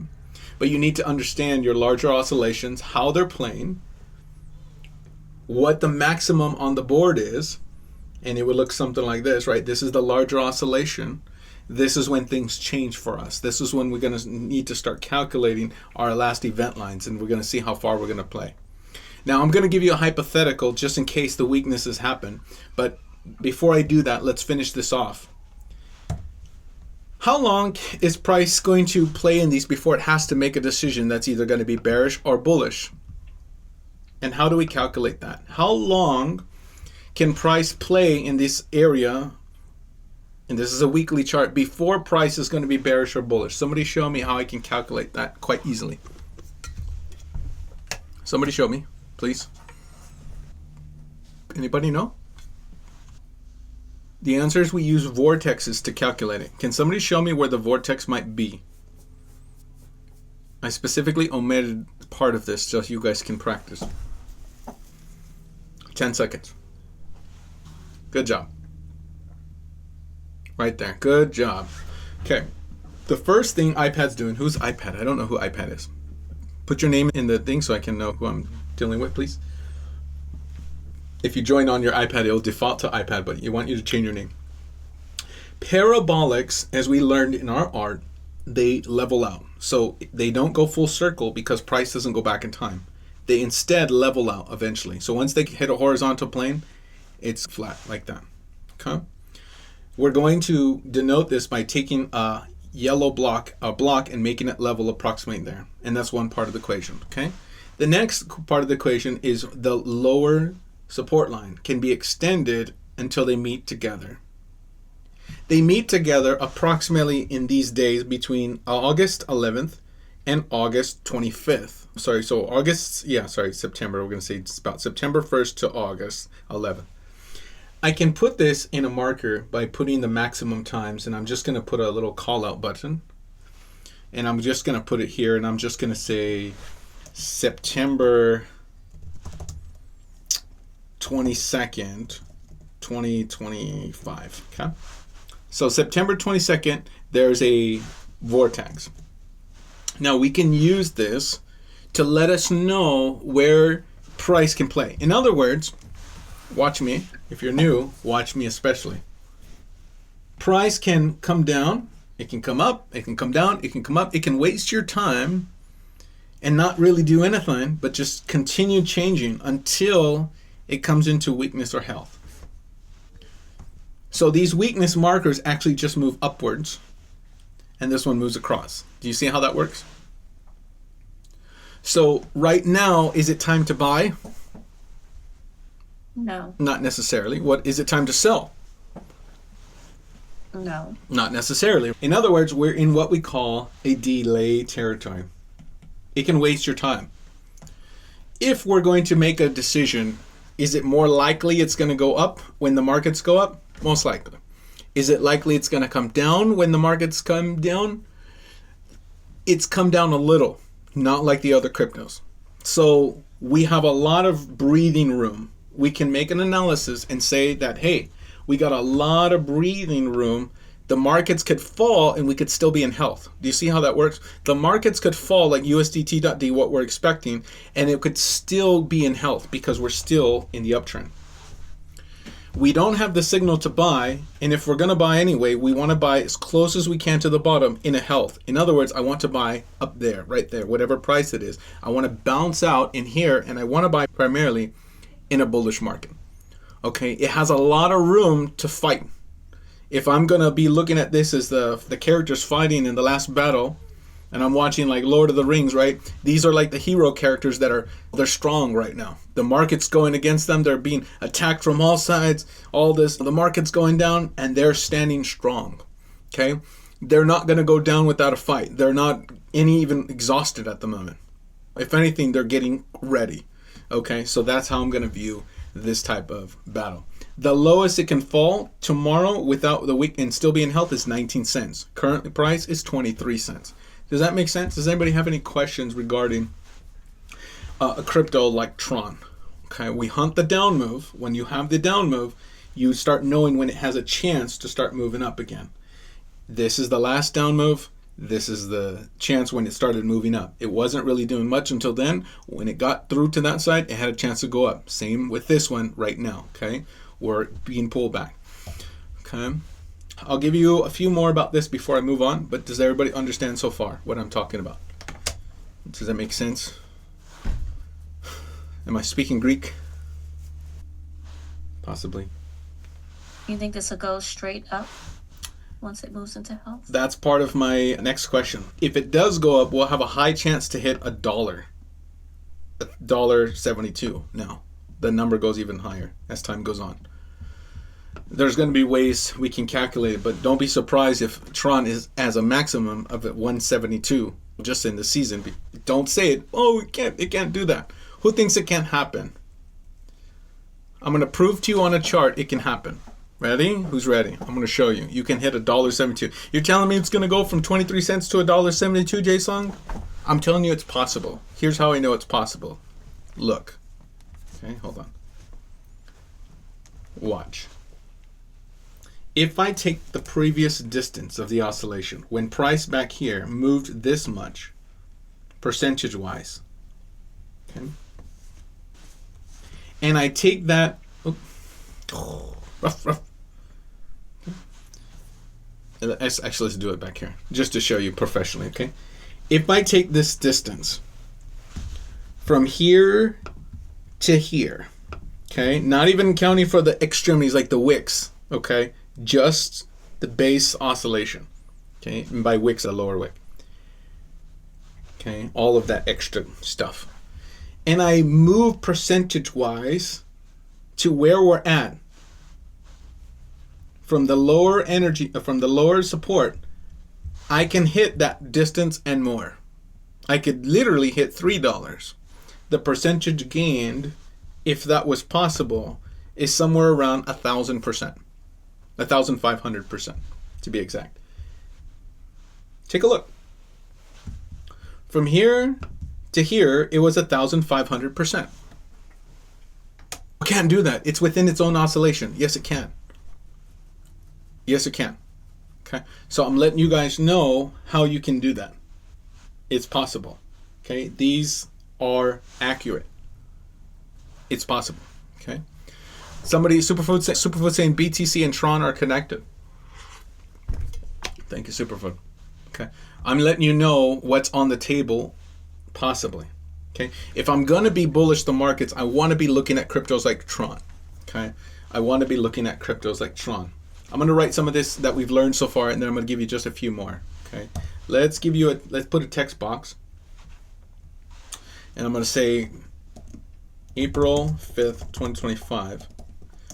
Tron, TRX, is holding strong in a bearish market.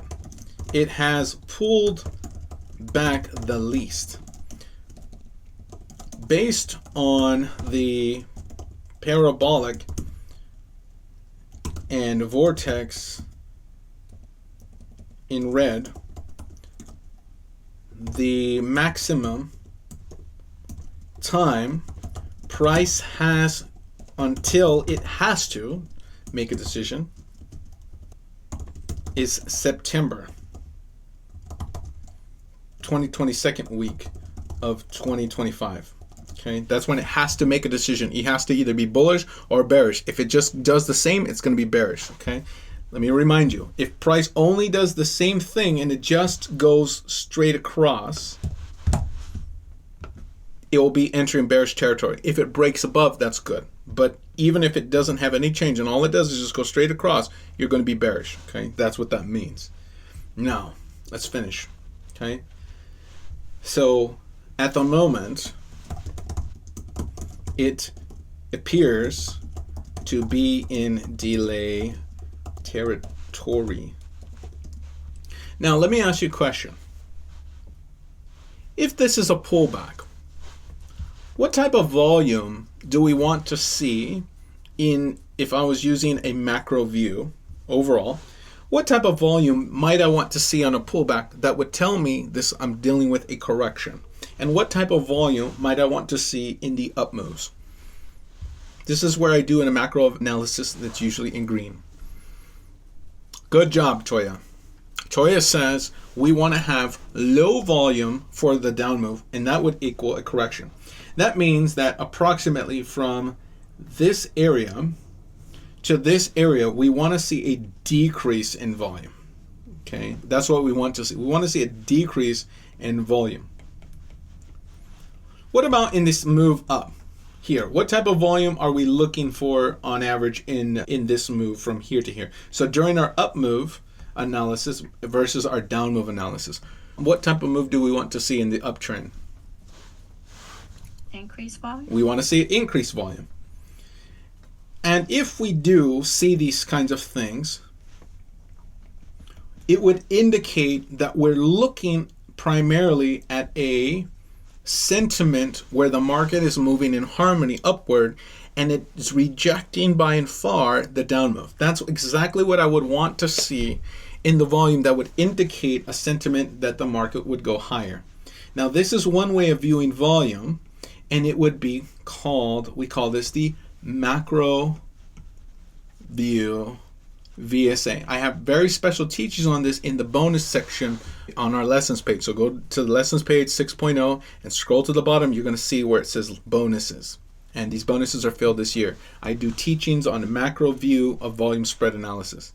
And I usually do them in green color crayon so you can know what I'm talking about. This would indicate that the harmony is upward. Okay, if the trend was down and I still see the volume increasing on the down one and decreasing on the up move, I know the sentiment is continuing to be down. Now, you don't always win with the sentiment, but it's one big, very large clue that the market is heading the direction you think it's heading or not heading the direction. So let's see what we got here. When I do this type of analysis, I like to generally put on a histogram. It sometimes gets me in the ballpark. Okay. Now, let's go over what this might mean. As we started going upward, the volume was doing what? Increasing. Was it increasing or only at the end? As we're going up, what's really the volume doing? It looks like it's staying the same. It looks like it's staying the same, right? It's stagnant, right? It's stagnant. Maybe we have some high volume up bars here, and that might be it. We need to approach that in the micro view. We're going to be using that. That's where the market should go up. But we're talking about sentiment here, not the micro view, but the macro view. This is where things start changing. Overall, on average, we're not increasing. So the increase is not happening in this area. So that's not happening. What about the down move? What about the down move? We start coming down, and what is the volume doing overall? Increasing. Now this is the opposite of what we were wanting to happen with Tron. And this is where Tron is going to reveal some more information. Okay, oops, that needs to be green here. So this is the opposite of what we were just expecting. In other words, there's strong sentiment right now to bring it down. Now, that's one way we can view this. The uptrend is still strong, but right now it's more a danger position. But there's one way we can additionally view this. So this view is not, this tells us, and I'm going to write this down, not, hold on, put it in white. There.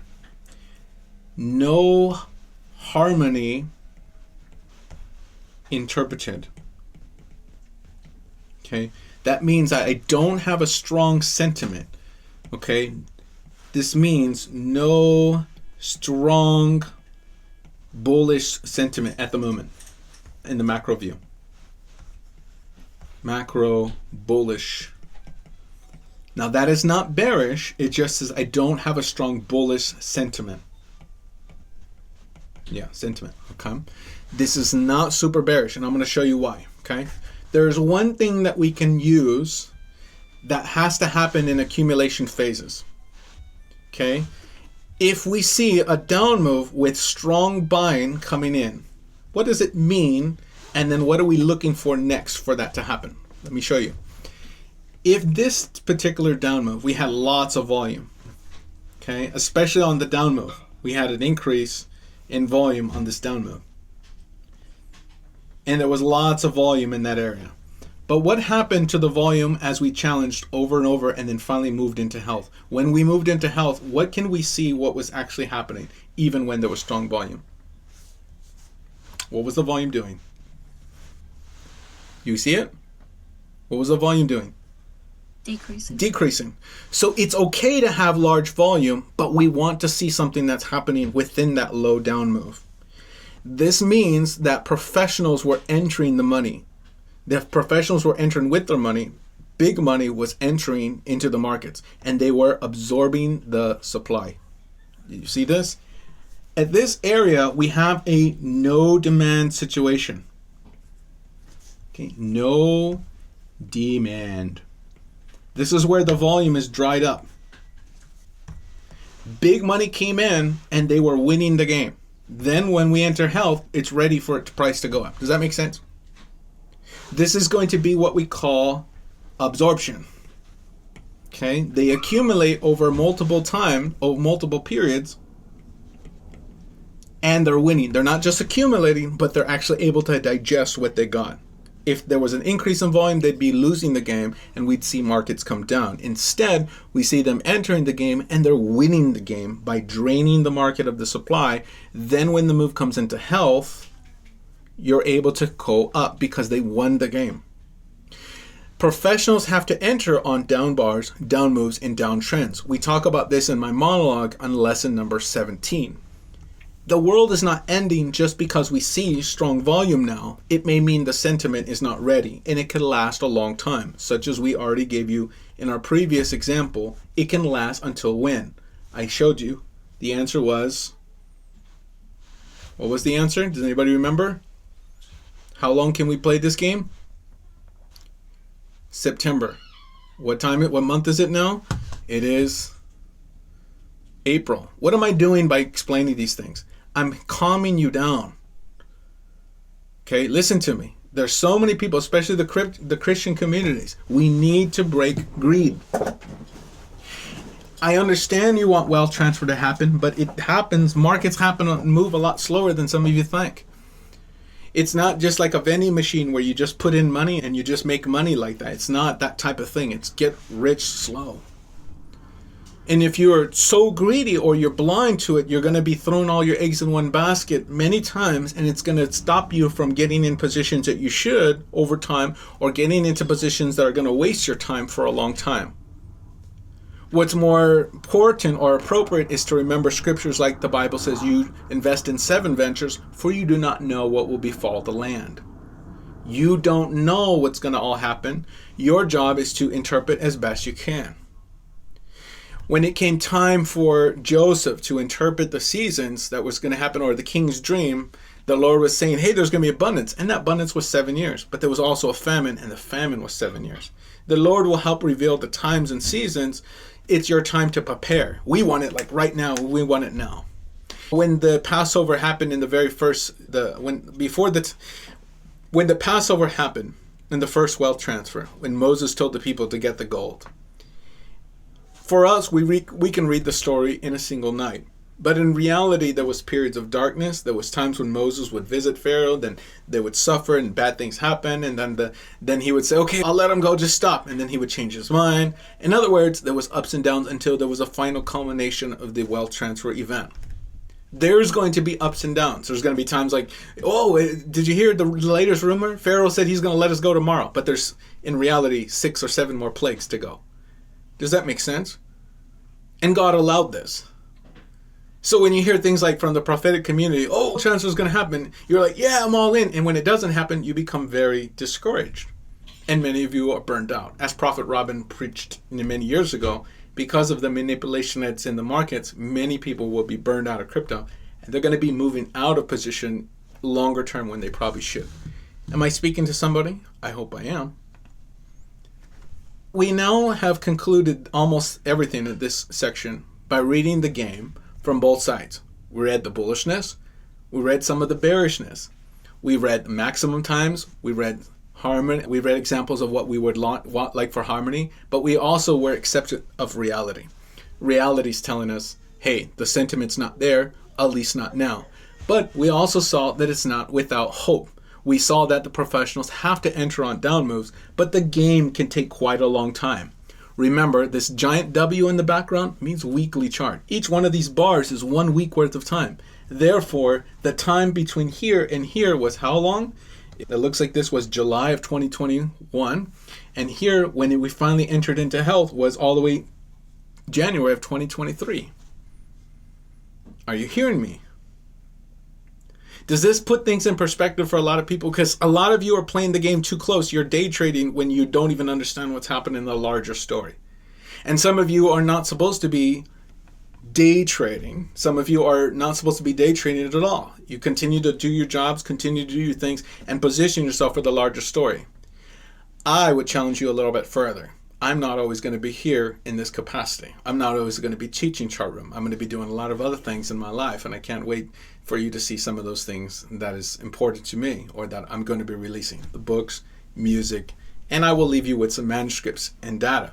But I want you to take these times now to capitalize on these tools and these moments to learn. The tools, the lessons I've given you on the lessons page. Because one day you're going to be millionaires and billionaires, and it may happen quicker than you think.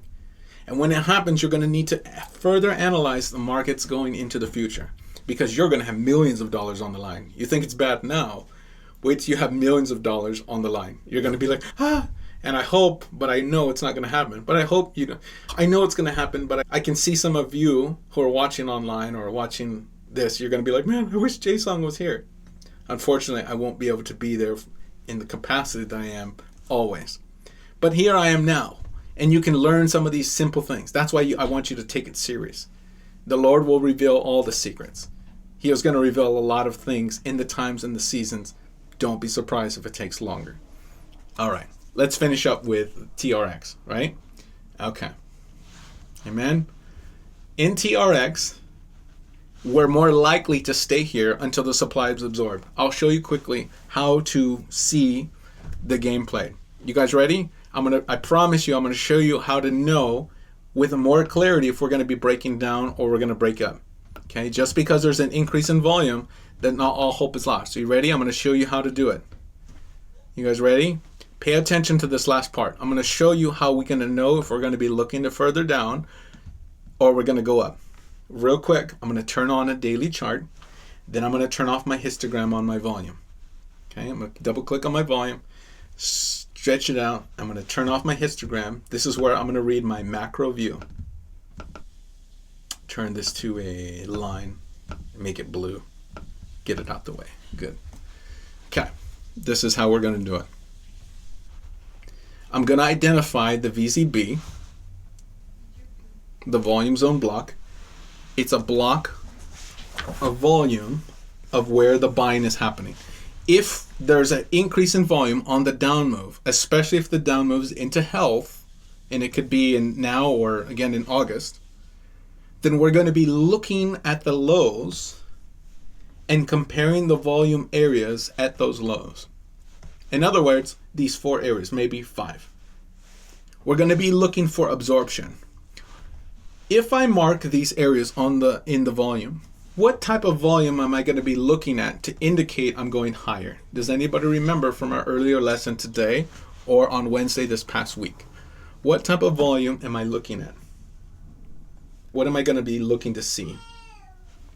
This is the micro view, by the way. And I use yellow color to denote micro view VSA.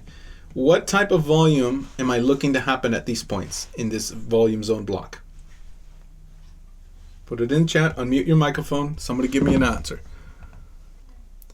Maurice says, I'm so grateful to be part of this live to hear confirmation after confirmation. Superfo says, wow, yes. Bridget says, wow, thanks. This is steak to digest. Praise God. Decreasing volume. Good job. Why decreasing volume? And that's correct. That's the answer I'm looking for.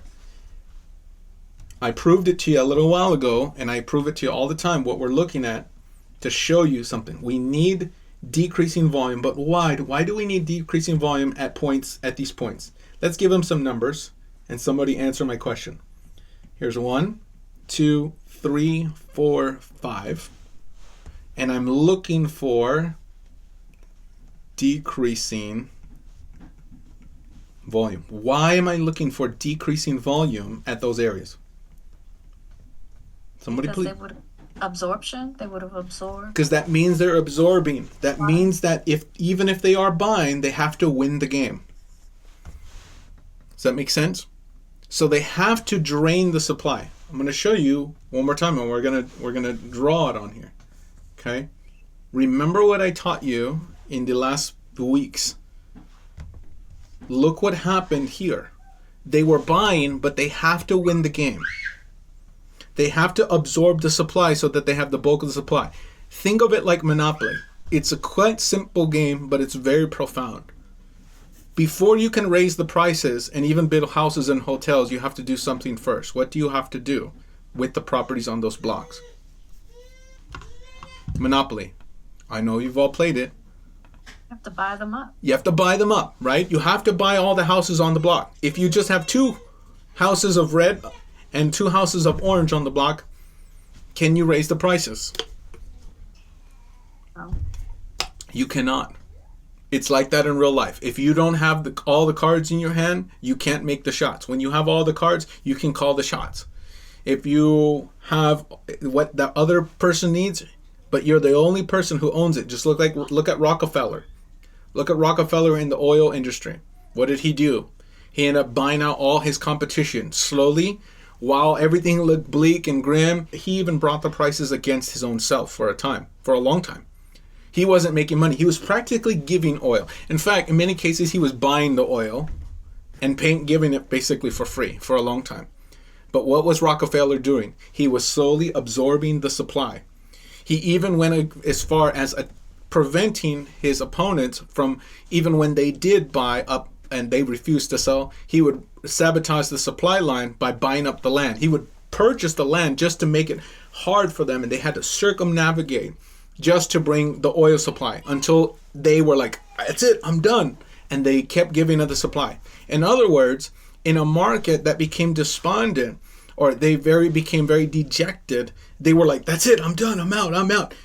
And all the while, the big players are playing the large game. They're buying when prices are down, but they can play the long game. Your job is to identify where they're buying in that long game, and to understand what they're really doing and who's really winning the game.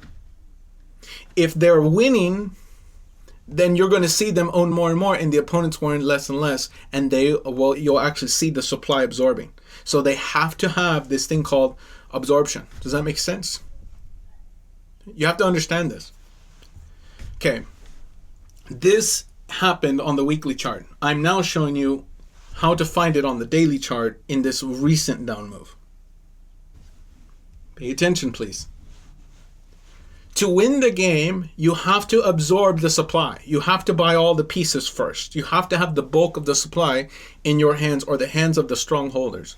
When the supply is absorbed, you will see prices be ready to move to the next area. They will test all the lows along the way. And the way you can tell they're losing the game is what we taught about earlier when I showed you this image.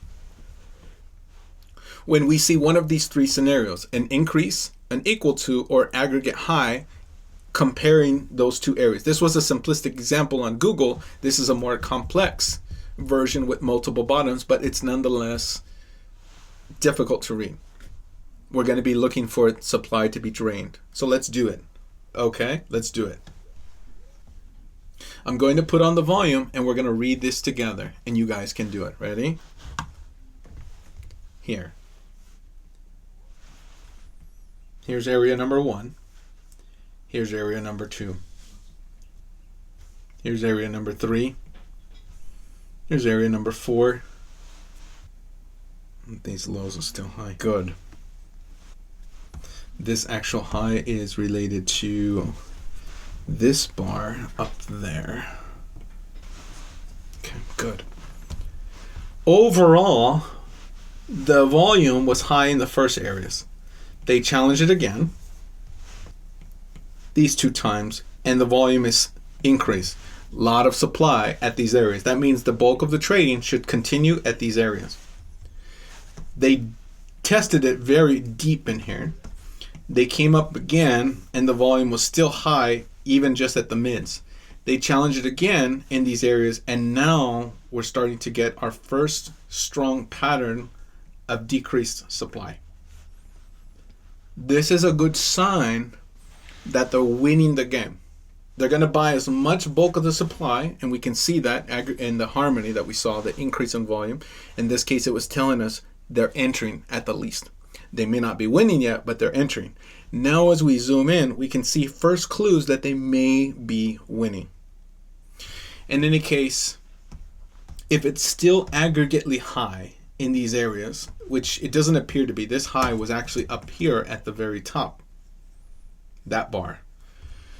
There still may be some selling that's happening on the top. There may be some more challenges, as we still had that one, and maybe this was pretty as they pressed into it pretty far, and that's a good sign.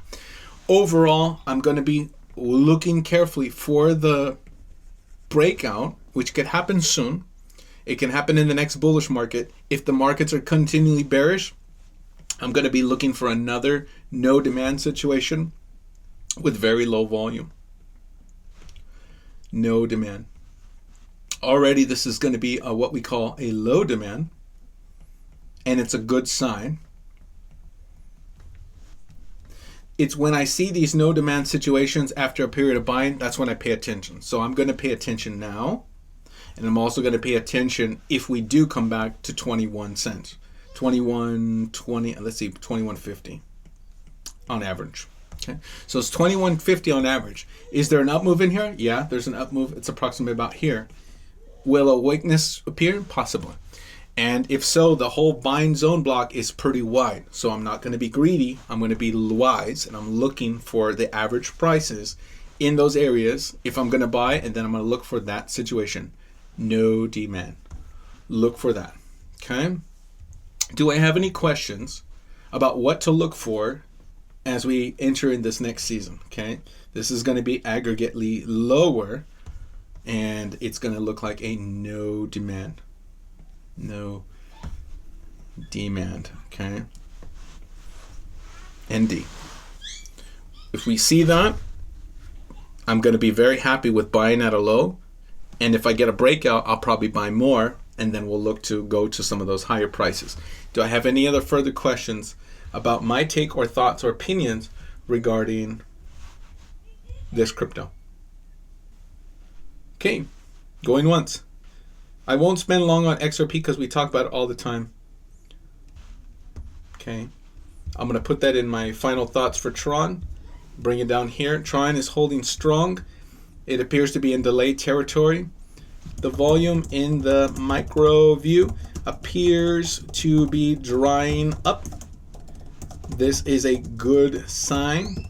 I would myself look for one more low challenge around 21 cents at least, because I am bearish the crypto market. Okay, if you're bearish the crypto market, that means you have to know that you're fighting against the stream. This means that even if TRX is strong, it may be fighting against the stream of the entire crypto sphere or crypto market. I can see an easy up move that may be broken to the downside. I would not short this, but it may be a chance to get low prices for TRX. In any case, I'm at 21 cents. I want to see no demand in the volume. This means very little volume. In context, this would mean buying has happened and absorption has taken place in the accumulated buying or accumulation? Both buying and absorption are needed. As stated today in this video and its examples. See today's video. Okay, April 5th. Take a screenshot now. Okay, I'll move out the way. Go ahead and take a screenshot. Who is iPad? Okay, I don't know who iPad is, but you're asking me to do a crypto. I can add it for Monday, but I need to confirm you're going to be here. Who is iPad? Change your name so I can see who you are, or give me a crypto name. A crypto, so you don't have to give me your real name. I don't care about your real name. Jay, can you just put a price on that VCB? Yeah. We're talking 20 cents on the top side and 23 for the, 23 for the top side, close to, say, actually 23.46 and then 20.52. Thanks. You're welcome. Okay. All right, I'm gonna do something like this. Okay. Yep, you could do volume profile analysis if you want to, iPad. I'll let you do that if you want to. Okay. iPad, can you type who you are so I can see? Because the next time we do requests, it's going to be on Monday for Dive Tier members. But today's all Patreon, okay? If you're not a Dive Tier member, sign up. Okay. And then I'll put that request in if you're a Dive Tier member. It's $18 for the full month. Everyone can join. So glad you guys are here. Let's look at XRP and finish up, and then I'll leave you guys to your week. XRP has two large supports we calculated months and months ago, and we've been on top of those areas. What might be wise for us to look to see if XRP is going to have a higher odds of breaking up or breaking down in these areas, especially based on their watch lines or how they're oscillating within. Okay. We bounced into a vortex April 3rd, and we're bouncing out of that. That's great to know in advance, right? But if we have a support at these areas, how can I calculate with a more higher certainty if I'm going to be continuing to play down here or even playing lower rather than breaking up higher? How can I determine which XRP is more likely to do? Does anybody know? I taught you that today in our live session. Let's see if you guys got it. Get the volume. Okay, what am I looking for in the volume? No demand. Okay, good. All right. We're looking for the volume, and we're looking for no demand. Now, why am I looking for no demand? What would it mean, no demand? I want somebody else to answer. Okay. We got 32 people in here. I want to make sure that some of this is catching on. Why would I be looking for no demand here? Somebody explain it to me, please. In XRP. Okay. Anybody? The price has been absorbed by the volume. Okay. We need to make sure that the volume has been, the price is being absorbed, or that the volume or bulk of the supply is being absorbed at these price areas. Good job. That's what we're looking for. So on a chart, it would look something like this. If this is the volume zone block that or the bulk of where the trading is happening, in other words, okay, I can read these areas to see that the volume is decreasing in the macro view. Okay, what this means is just like I taught you, macro view. We can calculate where health is supposed to come in. But before it comes in, even before it comes in, we need to see absorption. And to see that, we have to see if the bulk of the supply is being absorbed. Just like this image. There's it. I taught you this one right here. Yeah, that one. Just like this. The bulk of the supply has to be absorbed, and then it moves into health. It can move up. Not generally, not before. And if it does, it's generally not sustained, and usually it's just a flat. But to go up longer term and to hit new highs, you need generally for that supply to be absorbed. Okay, you need that absorption. That's why I taught you that. And that's what's happening right now in TRX. But now I'm going to show you how to find it in XRP. Okay, so when you look at XRP, I want to see that same thing. You understand that? Take a screenshot to help you with the simplistic view of micro view VSE. I always draw it in a yellow color. I write micro view. Okay, so let's look at this in real life. We'll move on. Okay, here we go. You tell me what is happening. Is it a lot of volume? Yeah, it's a lot of volume. But what is the volume doing at this area? Let's calculate it. The volume's kind of high. The volume goes lower. The volume goes lower. But when we dipped it down one more time, we found more supply come in. This is an increase of supply. Okay, more stock for them to buy up and the whole at those prices or those price offerings. Then we see again the volume. What is the volume doing in this section? It's decreasing. What is the volume doing in this section?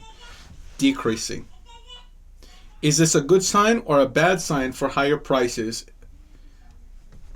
Is this a good sign or a bad sign for higher prices? Good.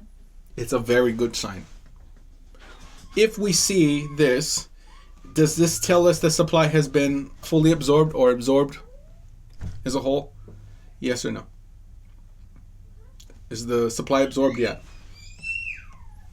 What do you think? No. Dave says no. Dave is right. The supply has not been fully absorbed. Is it trending in the right direction? Yes. It's trending in the right direction, and that's good enough to start letting us know what to more expect or what's more likely happening. If you're seeing a race horse and you start seeing that one starts pulling up towards the end of the race, you know that there's not much stamina left, but you also know there's not much room left. We can calculate something similar in the markets when we draw those vortexes. Like if we know the flat, we know the game is coming to an end, right? I talked about that earlier, right? We call those vortex. As we get to the end, we can start seeing that who's more likely to win the game. I look for trends like this. You should look for trends like this. You're going to be successful by seeing and viewing the game the way that the professional traders on Wall Street do it back in the 1930s, 40s, 50s. The syndicate traders, this is what they would do. They would read the volume in each other's actions. They wouldn't need to call each other and say, hey, I'm buying this. They would just look to see what they were actually doing. Was the supply being absorbed? Were they winning the game? Were they losing the game? That's basically it. In this case, they're winning the game. When there's less and less supply, they're winning. Have they won the game? Therefore, have they won the game yet? Yes or no? Not yet. Toya said not yet. Toya is correct. They have not yet won the game. So they have not absorbed. We can put not yet. Okay, but it's looking likely. Okay, not yet, but, and we'll write that down, but likely soon. So therefore, what should price really of XRP really be trading at in these areas? Should XRP be going up today? No. No, not really. Where, approximately where? The answer is between here and here. That would be normal trading range. And you can calculate that price by the watch lines. It's $2.50. So price goes to $2.50 around average. Okay. And I said, everybody's like, yeah, that's buying. They're buying at the top of the market. It's more likely you're probably going to come back down until it's properly absorbed. And then we have a no demand situation. Okay. What we want instead is to be as close to the bottom and into health. So something like this or something like this. Those are the two scenarios we want. That's going to be the key to getting some good prices at cheap prices and do it. Otherwise, we want to buy as close to the end of the game as possible. We want to pay those prices down here for XRP, which is what price? It is $2. So many of you guys who are new in our community, you can use some of these techniques to get closer to the right prices. And this is $2, this is $2.20, this is $2.10. So maybe about, just say $2.08. So somewhere around $2.08 for you guys who are buying XRP, you're going to see that, hey, one day it's more likely we're going to see in higher prices. But it's not soon. Not yet. But they're winning the game. One day it's going to seem like it goes up out of nowhere and people are going to be like, oh, it went out of nowhere. I didn't see it on a map. I'm showing you how to see what the big players are watching, what they're doing. One day this is going to help you preserve wealth because you're going to know your opponent. You can see who you're playing against. In this case, you can see who's playing against XRP and against the market. You can see the big players entering and they're draining the supply and they're draining it at $2.08. Does everybody understand that? You guys kind of understand this? It could take your time and it can waste out. And then one day come September or whatever, in the vortex, price will go up and, it went up out of nowhere. It didn't. Generally, buying campaigns last months. Generally, they last a long time. I'm trying to give you this in bite-sized pieces. This is a hidden gem in the world of volume spread analysis in ways that I'm trying to find more and more simple ways. I set out last year to try to teach volume. You guys are my guinea pigs, and I'm trying to teach it in more simplistic ways by breaking up in chunks. So let's put back on the map. Let's find those vortexes. We can see now from our commentary, we can see that the supply hasn't been drained. The most time for the vortex is going to be somewhere maybe July 8th, maybe June to July, but the next vortex is going to be here. Do we have any other questions, comments regarding these things? Please unmute. July 8th a week, right? Is that a daily chart maybe? No. Yeah, July 8th, 2025. Okay. Questions, comments, XRP, my thoughts. I'm going to put this kind of curvature here so you can see. I'm going to write down a big commentary underneath while you guys are final questions for XRP, and then we're going to end the meeting, okay? XRP is being absorbed. XRP supply is being absorbed around $2.08 area. We explain this in depth in today's video. This means that the large traders, large bullish traders, are winning or are more likely to win. This is like the banks, hedge funds, mutual funds, large traders, even syndicate trader groups, institutional money. Okay, that's who you're playing against. This is easily seen. Okay, and some of you guys remember I actually taught about this months ago at the $2 range. Okay, but I'm teaching you again this same lesson, but hopefully a little simpler. This is easily seen. This also means, however, the supply has not fully absorbed, and in a bearish market, I would expect prices to continue to challenge the low areas. This means that I'm looking for XRP to continue playing around $2. That's what that means. Eventually, we will see $2 and a no demand situation in the volume. This is very bullish. In any case, I would be very patient until the upper watch line is broken. But if I'm going to buy it anyway, I want to buy at $2, okay, area, or as close as possible. This is where the game may be won or lost, and therefore it's closest to your entry. So if you lose the game and just say somebody floods the market, they're like, okay, that's it, I'm done. I don't want to, these people who bought up here at $3.30, they're saying, I'm done, I'm out. They get out, just say they get out there, and they flood the market with all that supply, and there's too much, and it tips the balance to the lower side. You didn't have a very long loss as compared to if you bought at here, you'd be losing a lot of money. Or if you bought at the tops, you'd lose a lot of money. Do you understand? So you want to be as close as your entry as possible. Okay, that's going to save you the most amount of money, even if you're wrong, because you cannot predict the future. You can only stack odds in your favor as you read the future based on the data. Okay, you're not guaranteed anything. Okay, your job is to get as close as you can. So this is how you're going to win the game. If you're going to buy it, you pay $2.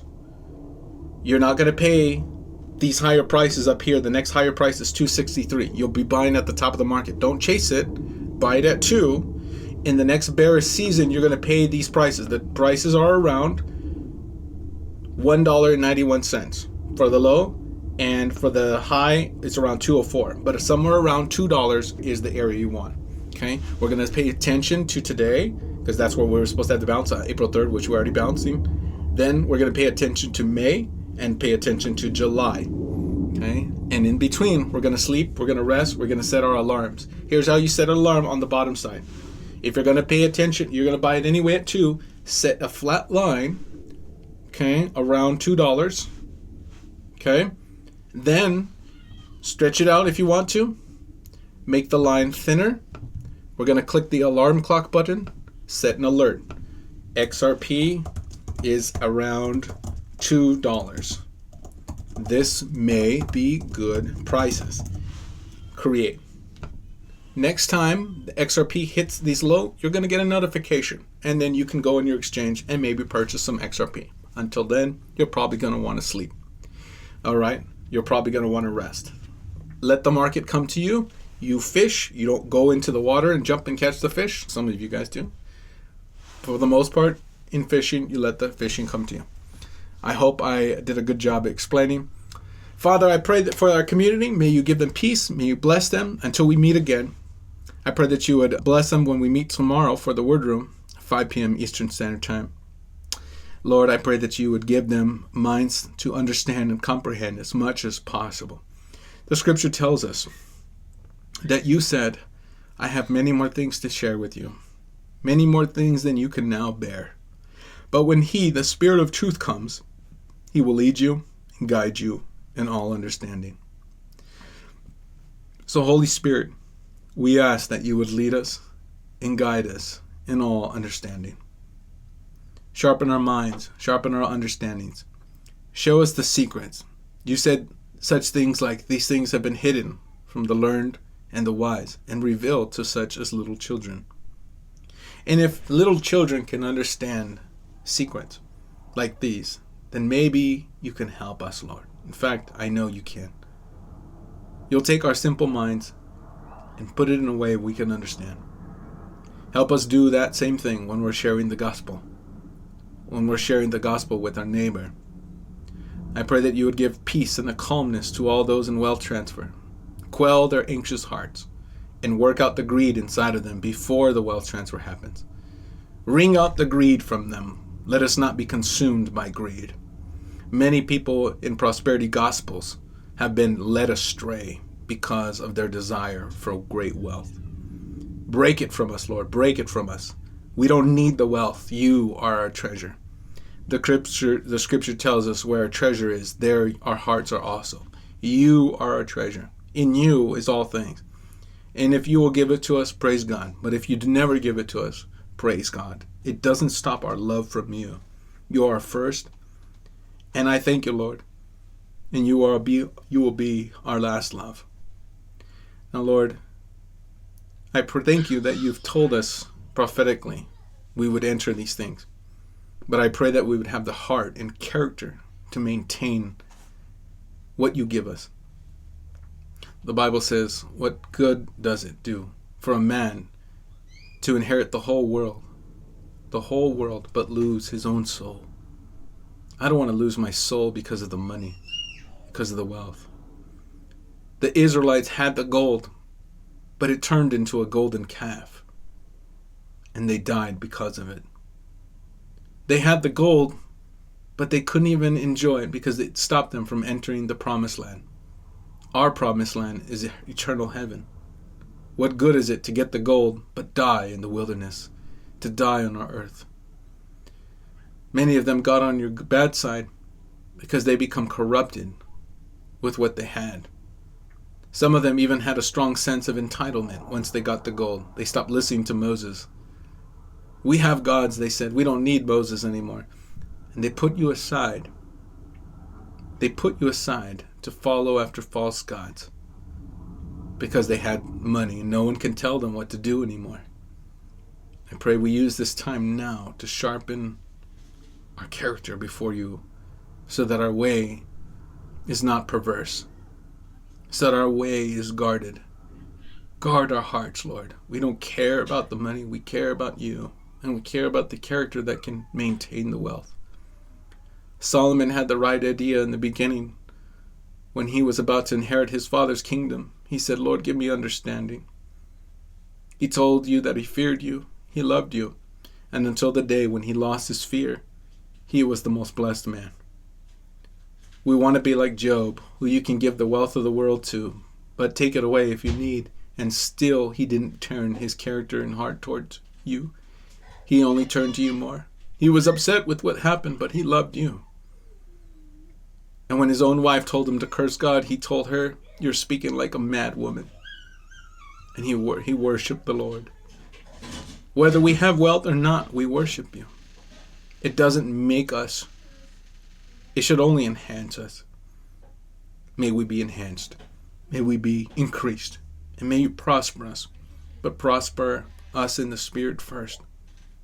We know that if we seek first the kingdom of God, all the rest will be added unto us. We trust you. We love you. May you put your Spirit and your fire upon your people. Cover them. Bless them. May you bless them. May you keep them. May you make your face to shine upon them. Look upon them with favor. Be abounding to them with grace. Be gracious unto them. Lift up your countenance towards them, Lord, and give them peace. In Jesus' name. Amen. I'll be back tomorrow, 5 p.m. Eastern Standard Time for WordRoom. Next WordRoom tomorrow is a very special WordRoom. We're going to part 4 of our special series called Clarity, Forcing and Clarity. If you missed part 1 to get a good idea of the message, I would love for you to put it on YouTube today. You can put it and listen to me in the background. It's a powerful message where we talk about when we're putting our request before God and we try to force God to make it happen. We talk about, in part 2, the perversion. In part 3, we talked about the beginnings of clarity, hearing from the Holy Spirit. How do we hear from Him? How can we enhance that hearing? What things are getting in the way? What do we need to keep in mind as we're getting clarity for the things we want? We use the study of Balaam and Balak in a very unique way to guide and show us what the scriptures are trying to teach and highlight. We follow the leading of the Holy Spirit through these times, and I really slowed this message down. And I hope to put it in a book one day, all the stuff that we're talking about. But tomorrow we're going to be continuing on the 10 tips. It's really 11 tips, but 10 main tips so far that are my personal tips on how to help you get more clarity from the Holy Spirit. Lord, you're leading me this, or you're trying to lead me that way. I'm going to talk about those things and in depth. So join me tomorrow as we pick up. If you didn't see any of the parts, still show up. The message on its own right is going to be a blessing to you. God bless you. Have a great week. I'll see you guys, if I don't see you tomorrow, Monday, 9 a.m. Eastern Standard Time. And if you're watching any of these clips online, or this portion on YouTube or something like that, that's our website. Join us. And thank you everyone who support us with tithe and offering, supporting our ministry. Thank you for you who support our family, support this ministry, keep us preaching the gospel in this capacity so that I don't have to withdraw my own savings just to live. You guys have been taking care of me with your wonderful donations. I can actually trade along with you guys. I don't have to I can build wealth along with you guys. God bless you.